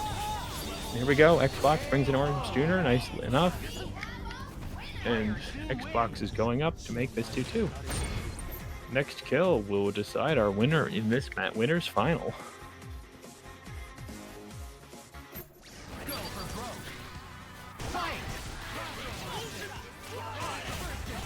There we go. This was working so well for the first round, but Isisera is now not really managing to get the Krauser set up successful. They get the initial keep away, but then they don't manage to kill the characters faster than they can kill them. But here we go. Isisera taking first blood, changing up the momentum, more aggressive with his Krauser than they were before. I'm really starting to show that they know a little bit more about what they can do with this character than just keep away strategy, but at the same time we're back to the full screen. This is a strong character. Angela Isisera, but here we go.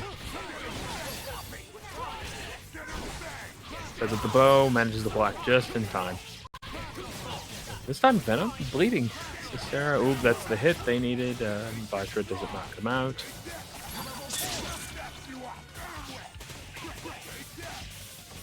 Here we go. Does the Strider have the ability to follow this up?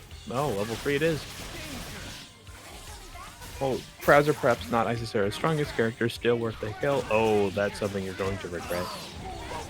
So Xbox having a moment there, drops this, and with the hit from Strider, this is perhaps one of the worst you hate to have this thing happen to you moments you could possibly experience.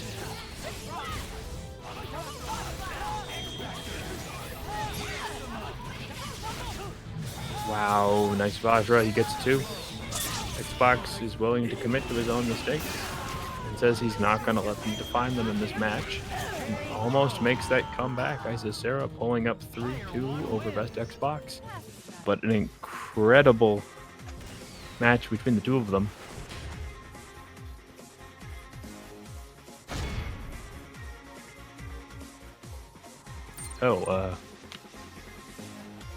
Inform that perhaps our Parshek's a little packet lossy. On point, and has been running that Rashid in the center.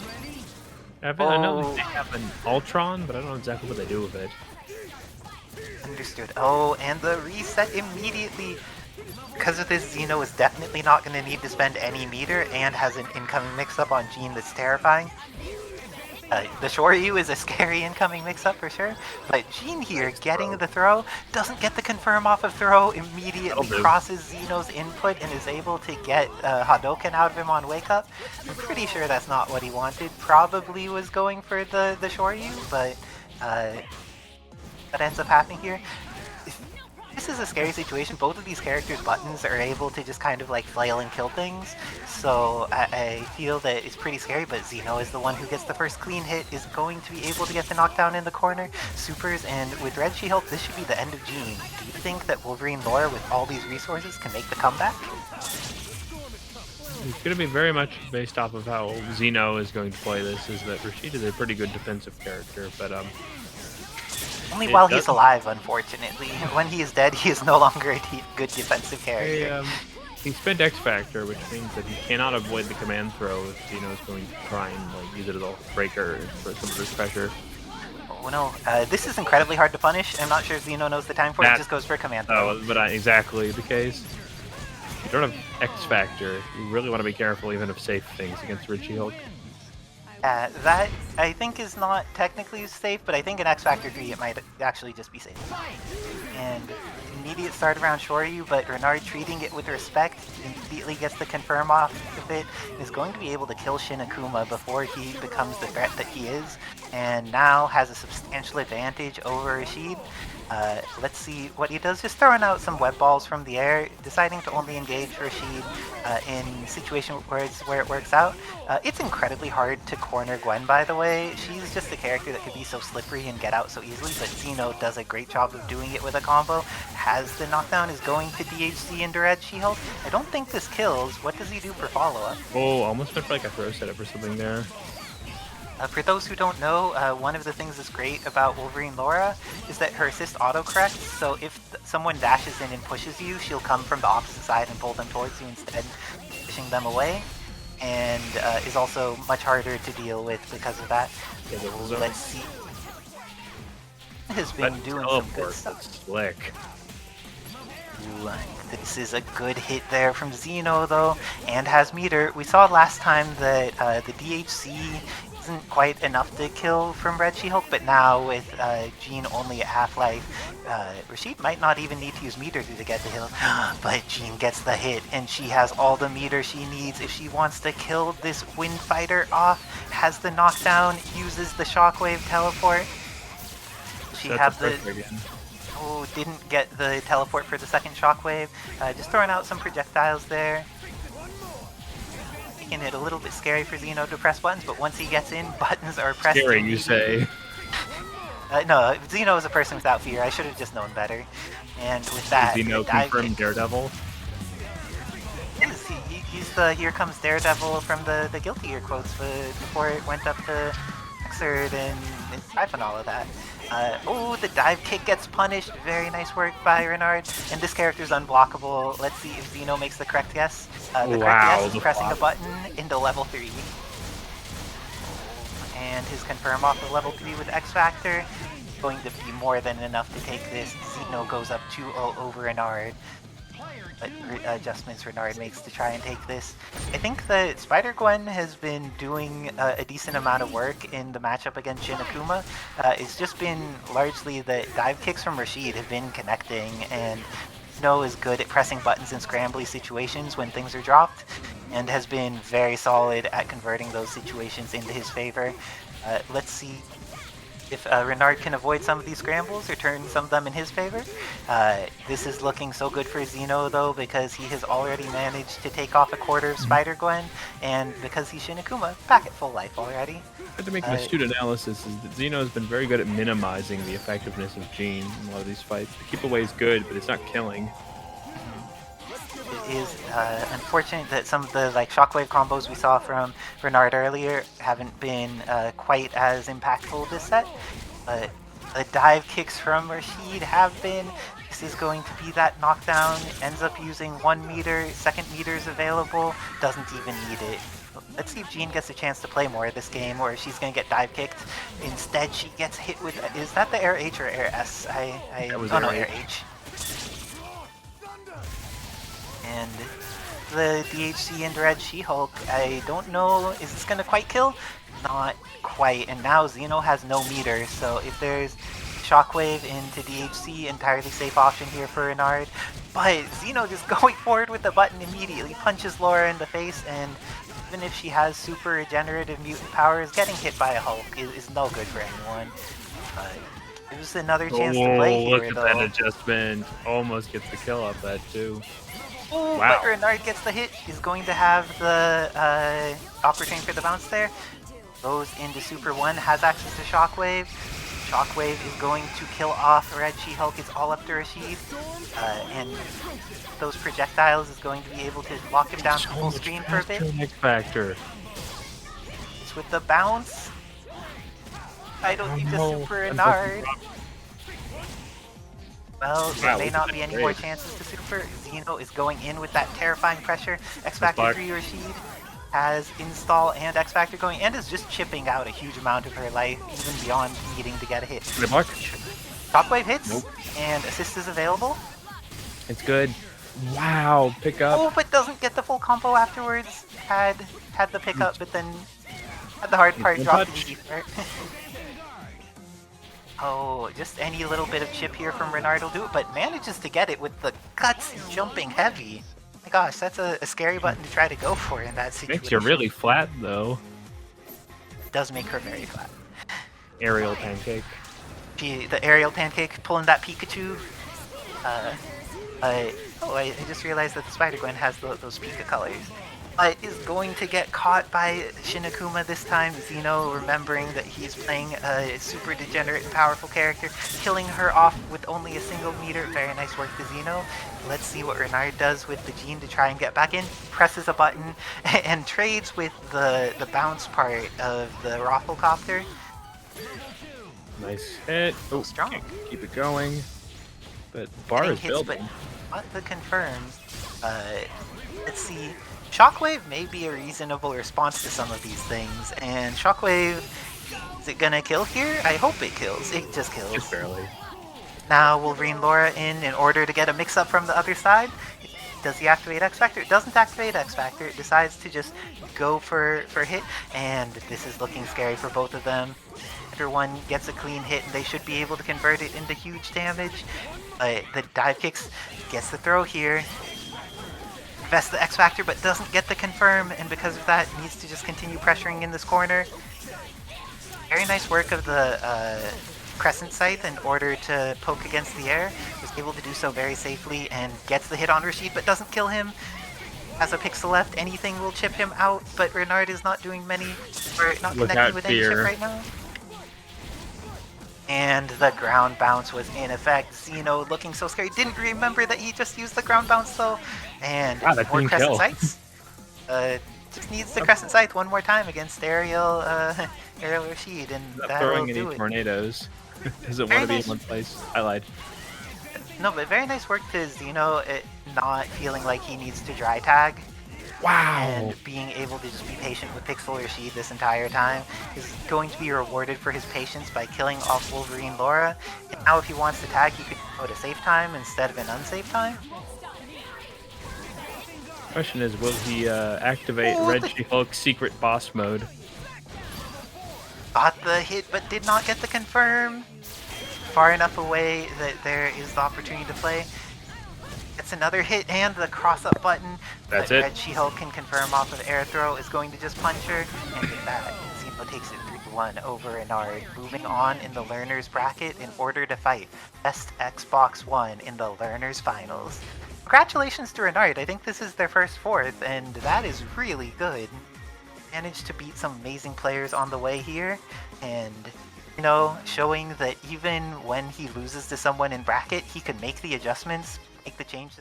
Let's see, how do you feel that Point Ken's going to do against Shinakuma? Because we've seen the power of Vajra, and Vajra is a very good assist against Shinakuma, but what is Ken's playstyle going to be here? Going for those Shoryus, this is pretty scary. If he makes a good read with it, Akuma's dead of course, but if he makes a bad read with it, Shinakuma is one of the characters that could just kill him off of it much more reasonably. I'm not going to downplay Ken in this matchup, but I just feel like this is a skill check based predominantly on whether Xeno is both able to look for Strider and punish Strider. He got the happy birthday. It's There even you better go. than that. He's going Wait. to get the hit on Venom. Yep. Goes for the Demon Flip Fireball. This is looking like it's what best Xbox needed. The drop was real. And now Xeno has to do this with Rashid Red She-Hulk. But this is a hit on incoming. Think X Factor level 3 is going to get invested here. Doesn't invest X Factor. Is probably just going to go for super. Oh, but Venom has a lot of red life that he could be regenerating. Let's see if he does a full DHC. No, it goes with the THC afterwards. Going to bring Rashid down to very low life, but not get the kill. And gets pressured in the corner. Let's see if Rashid's able to do this 1 pixel of life. The Strider difference here, though, means it's going to be a lot harder for this character to somehow run pixel. Oh, There you go. he blocked the trap, but the trap was still enough chip to kill. That was so unfortunate for Xeno. He did it a little too early there. Is gonna punch again. Punches, so many situations of little drops from each of them. Venom trying to get those traps on the screen. The full screen Venom Rush. Going to be able to get a confirm on Red She-Hulk, invest the X Factor immediately. This Xbox One has the meter, but doesn't get the confirm. See, Red She-Hulk dashes forward, but immediately gets caught by the trap, and with that, best Xbox One going up 1 game over Xeno. Commanding showing of what you can do with the Vajra Assist. Oh, and the Shoryu is so good. And this time getting a single character, because the Happy Birthday really messed up Xeno the other time, where he ended up not killing either Ken or Venom, but this time it looks like with just the single character hit, a little bit easier to make sure that the confirm will kill. And now gets to be scary, but gets snapped into the 2nd position, so Rashid doesn't have a DHC, but you don't need the DHC when you immediately swing on people. Well, you may, because Venom is a healthy character. I don't think Rashid can kill here. He's going to need to reset, because he definitely doesn't have access to any DHC. And with that, just pokes and gets an opportunity to play. Nice work by Best Xbox One, being willing to use like a full array of Venom's both distance kit and close range kit. That's amazing work, but here looking scary with that Rashid, getting the pressure on in the corner. The Eagle Spike in to install. This should be the end of Venom without spending any additional meter. All up the Strider 2099. Manages to get out of the corner, just making sure to dash backwards, doesn't want to deal with Rashid unless he has to. He's X Factors, He's invest the resources needed to kill this character. I'm not sure X Factoring that late it'll be enough, because he can't DHC. And with that, there's an extra chance for best Xbox One to live, but it's not enough. Xeno getting on the board 1-1. In golf, we call that an eagle. Of the spike variety? Or the strike variety. So it looks like that was a good hit on Ken, but didn't quite confirm. And immediate jab on Wake Up. That was nice to see. The standing jab from Xeno. It didn't quite get the hit that was needed after the confirm, but is continuing to just be so threatening. All of these Shoryus are just hitting, and each time that best Xbox One doesn't kill him, he comes back stronger. This is big. Gets the hit on Venom. Venom's a healthy boy, so I think he needs meters to kill this character. And maybe not even with 2 meters. I think Venom may just live through this. He did, but Xeno made sure not to invest meters, so now if he kills Venom through neutral... Never mind. Oh. It didn't combo, but this is the end of Xeno Shinakuma. He does have a full Rashid and full Red She-Hulk in back. So let's see what he does to try and get around these traps. Ends up getting push blocked into it immediately, and with that, very nice work by Best Xbox One. Set that up and then know what defensive options he has to work with it effectively. Taking the time to set up another one, but the Whirlwind will eat it. Xeno's starting to use a little bit more of Rashid's range toolkit. Gets a chance, goes for the Venom Rush at close range, but doesn't get it to actually hit. The pressure is too very... Xeno goes into install. He has a lot... He has X Factor, and immediately gets the investment from... Doesn't get the combo because the height difference is going to be scary. activates Super. The Super is going to let him get around the orbs for a little bit, but best Xbox One, still terrifying here, is going to reactivate orbs, has 3 meters on deck, probably going to keeps poking regularly and is able to hit Rashid. Now, X Factor's almost out. Red She-Hulk is a healthy lady. I think best Xbox One is going to want to hit her before X Factor runs out, or else I don't think he's going to be able to get a kill here. But now, if he gets another hit, this should totally kill her. And he has tools to take advantage of neutral, gets the orbs on, gets enough teleports, but Xeno ready to press that S. And with that, this is the end of Strider. Going up 2-1 against best Xbox One, trying to avenge in this matchup. Because earlier in bracket, Hefnoff ended up losing to Lerner's bracket by best Xbox One, and a friend of the Hefnoff is willing to invest the powers of his Evelyn Shin Akuma in order to take back that soul, get the recovery, and shows that the power is enough to do it. Oh my gosh, this is going to be the end of Ken for a single bar. Noah's looking so good in this fourth game of the secret palette swap training school. It's not a secret. A lot of us are very clearly communicate, hey, we love this game, we like to play together.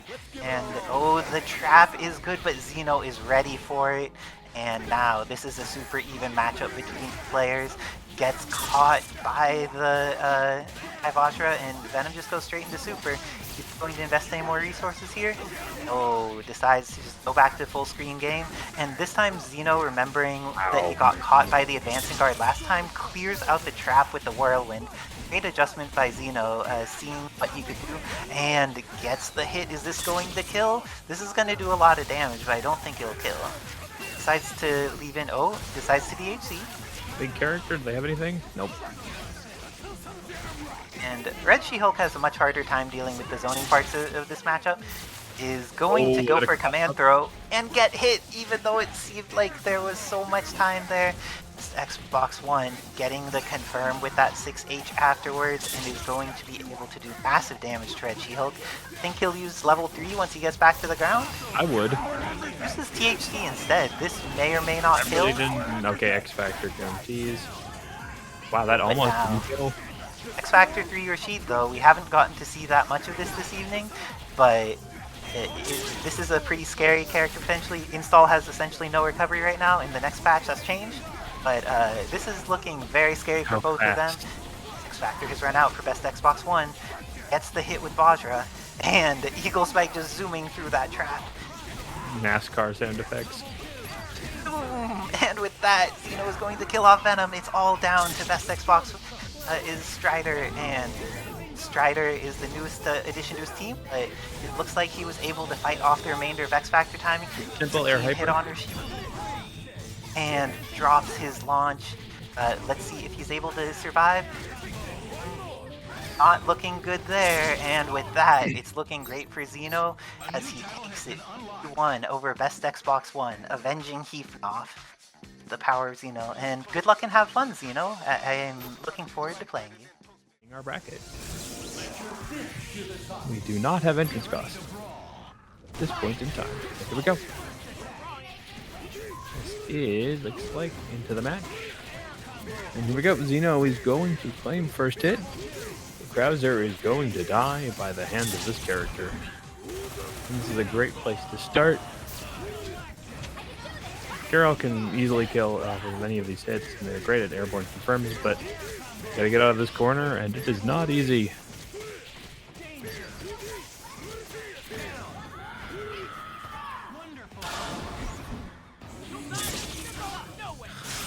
Will this work? No, it does not. And you can definitely see that Xeno does not want X to keep going. And there we go. After the quick unblockable setup, Xeno goes up 1.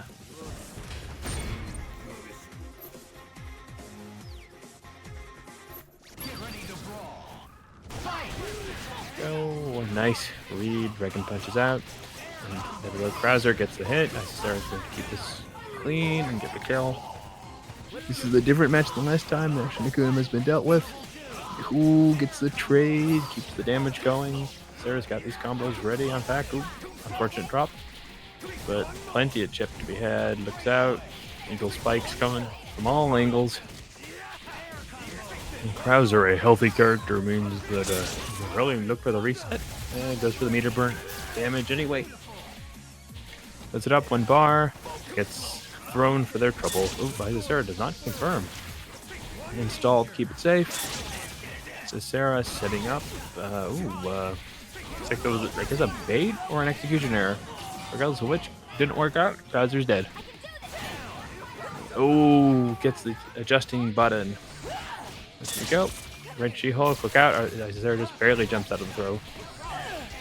Looking for it.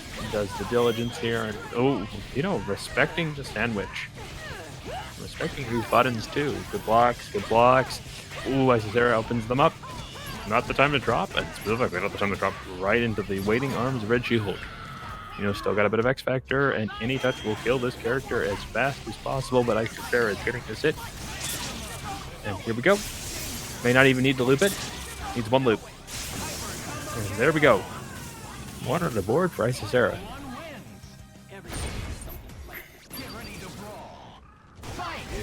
Yeah, gotta be careful. Watch for the dragon punches. Krauser's ability to keep away is heavily limited by the fact that there's so many high durability projectiles on screen at any point. And using Tatsu to keep the projectiles out. Ooh, going to have to block for your life when he's that close. Oh, cannot keep that going. It's not what you want to see. He's regaining life so quickly. Tries to set up the chip. Ooh, can't get the daggers. Kuma back to full. Isisera looking so desperately to get this hit. Get the game moving back in their favor. Cannot get it. Just fishing. Keeping alive, but nothing is confirming. Oh no, look out. There goes X. Ooh, keeps the character alive and is going to clean this up. Oh no, no. You don't kill this character. Hyper is enough. Gets it. There's a little luck into the mix, and it works out. Ooh, the X assist giving them what they need. Ooh, gets the drop. But doesn't push it too hard. Gets the trade they need. And really not letting Xeno's Rashid be the problem. It normally is, except, ooh. Well, that worked out. Oh, here's the smother. Utilizing the X assist so well. Carol getting punished, but ooh, Krauser gets the throw.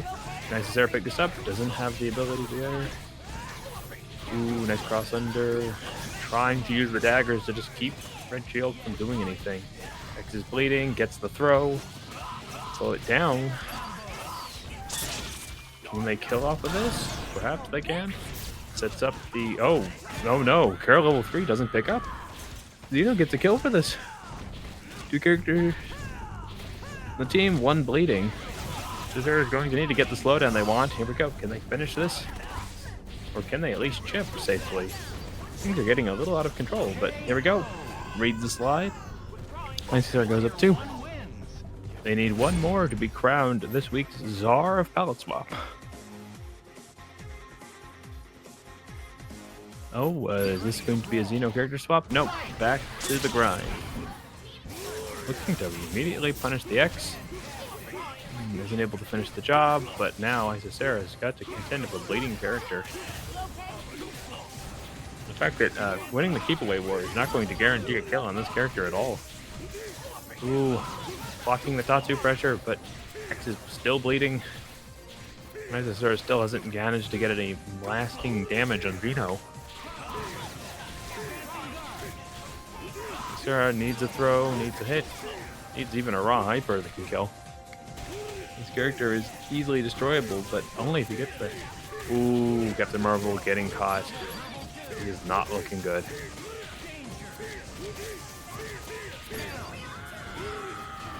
Isisera either needs to kill or somehow force him to spend bar, or he's going to get the guaranteed 3 stock.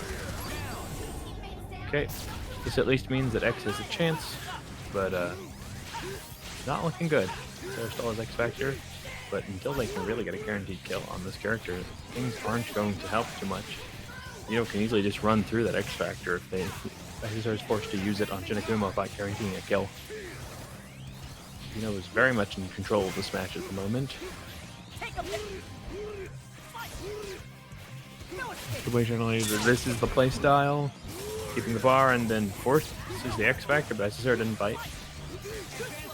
Nice block. Is utilizing all the angles of the Shinakuma. Cicero's best ability is to just ensure they're not getting any hits that lead to guaranteed confirms. Just needs a hit. This is it. Doesn't need any bar. And now we have access to level 3. Go to sword mode. Are they going to X Factor here? Can they get the skill? Is this momentum that Cicero needs to make it happen? Can't get the freaking finished kill. But if Zeno doesn't commit to an X Factor, Cicero might be able to play for chip here. Oh, wasn't able to confirm. Zeno knows their hit, and it's 2-2. Looking for a reset, and my channel points are in danger. Here we go. We are on the edge of either crowning our Czar or another set of this incredibly aggressive playstyle Shinakuma. Doesn't matter how many times this character is nerfed, Zeno is still pulling out all the stops. Okay, this is guaranteeing a kill in Krauser. High HP or not, Zeno is going to get it. Just needs to spend a little bar. This at least ensures that the likelihood of a full unblockable setup may be mitigated, but can Captain Marvel get the hit they need? Cicero did not manage to get a single hit, despite getting a lot of great pressure last game. Oh nope, this could be the moment. Looks like they're just barely, once again, gifted with hit, and there we go, that's the reset. Oh no, Isocera finds the moment. Get hit, and Zeno resets the bracket.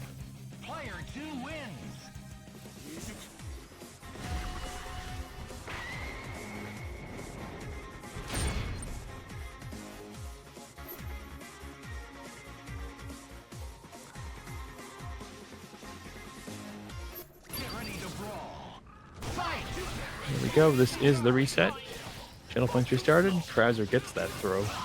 Actually gets the confirm this time. Cicero not finishing the plate though. And this will be a problem.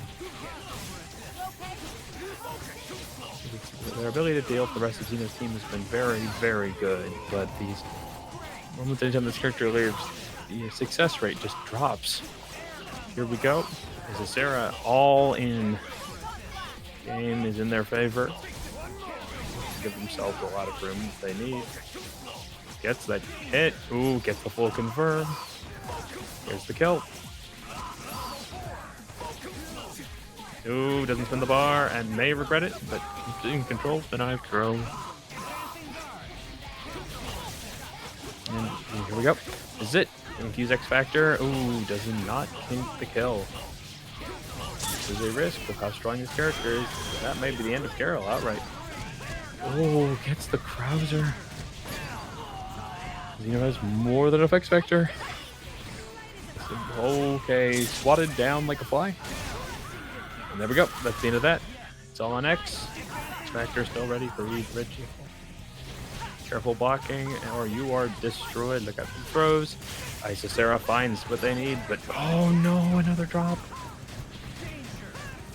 This is what Zeno needs. There we go. Up 1 Zeno. Sarah is very much living and dying by their inability to keep these Krauser combos going with the sheer number of hits they're getting. This is a new character that they're playing just for their overall execution. While good, is somewhat unexperienced. It's really starting to show as Zeno is forcing them to have it every time with Shinakuma and all the other characters they're playing. Is Sarah trying out the bow? Very useful zoning tool, but once again, you cannot hit Kuma. It doesn't matter. You gotta make it real, or nothing matters in this situation. Something that is unfortunate to Krauser's kid is they don't have a guaranteed long distance poke that might be able to knock him off from a distance. He has to be confirming at actual weapon point range. That's going to be the end of Krauser. Captain Marvel has not been having luck in this situation. So perhaps this is the time. I think there is utilization of this character. We'll get it, and here we go. Keep it simple. You've been dropping a lot of these, and neglecting to just spend the bar when you can get the kill is leading to the possibility that Ysera will once again suffer a guaranteed chip out circumstance. Realizing they have to find some way to chip through or kill regardless, or they're just going to get unblockable, has led to the ingenuity of the X Factor. When not in the greatest circumstances, Ysera has stabilized. Here we go, I'm going to keep it simple. They really need to kill off this one touch. Here we go. No X Factor, but they've got the life lead. Oh, no, that's 2. Is this going to do it? X Factor's available. They keep both characters in. They can. And there we go. Xeno is up 2. Playing like a madman. Question is, Ysera, this late in, are they going to adjust their point character to give themselves a better option to fight? Or are they going to rock it out? Because, Xeno, perhaps a connection? Nope, here we go. Xeno at tournament point, ready to be the czar of palette swap. But Ysera gets what they need. They get the hit. Ooh, Rashid blowing up anything that Krauser could do. Ooh, good read. This is the hyper to punish the X.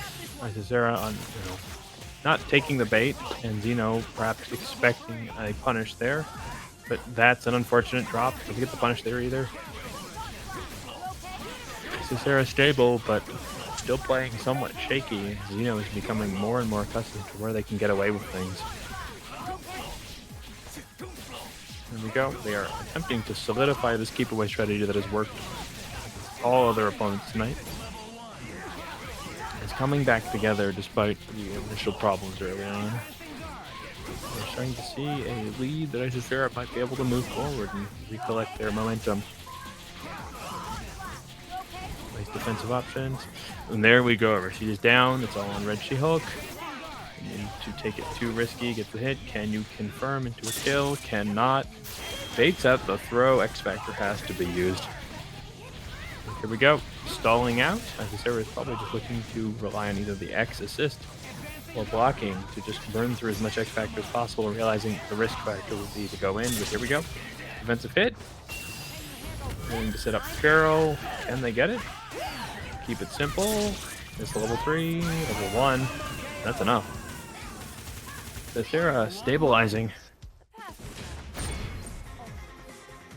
Doesn't want to go out just yet. Says they still could be the czar.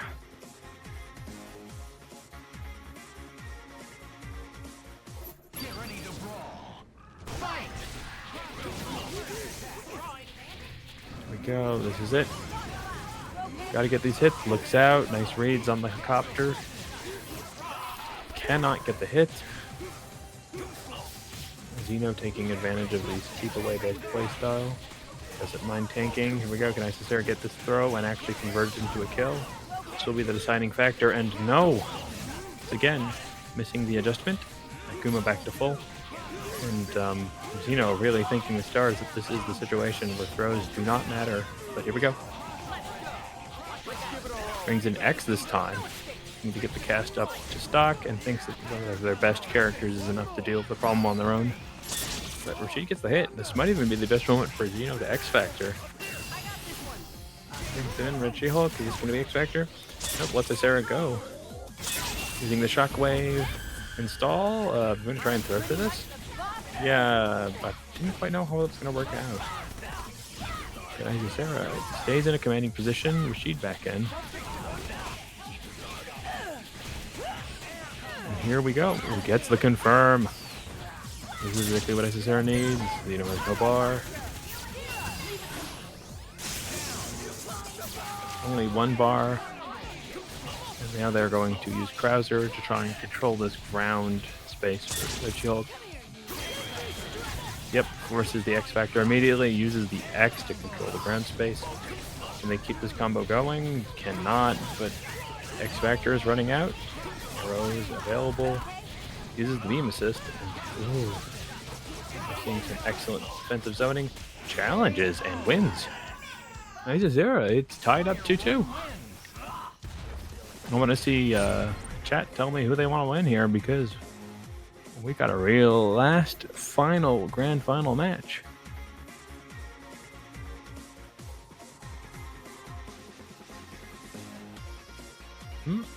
Another deep breath for Xeno. No reports of anything going on in the chat. So here we go. No matter who wins here, a winner will be crowned, and a second place winner will still receive money from the pot. But this is a situation Isazera's had so many roads to climb. And so they finally, outside of the struggles in the previous times, go can they consistently break it home, or is Xeno going to go perfect this entire thing? Here we go. This is it. Sarah has finally managed to control the threat early on. No bars, no unblockables, no X Factor. And Krauser has near full HP. But here we go. That's a hit on X. Xeno is turning this momentum. This happy birthday was looking to be a perfect situation for Isazera. Is now putting it all down to Carol. Perhaps forcing the character that Isazera maybe not as familiar with to have it. Initial X Factor, but you're not able to keep it going. Both players blowing through resources, and this is it. Xeno's confidence has been well rewarded, as they are going to take it. And ladies and gentlemen, they, them, he, her, we have our Czar of Palette Swap. Congratulations to Xeno for taking it for the week.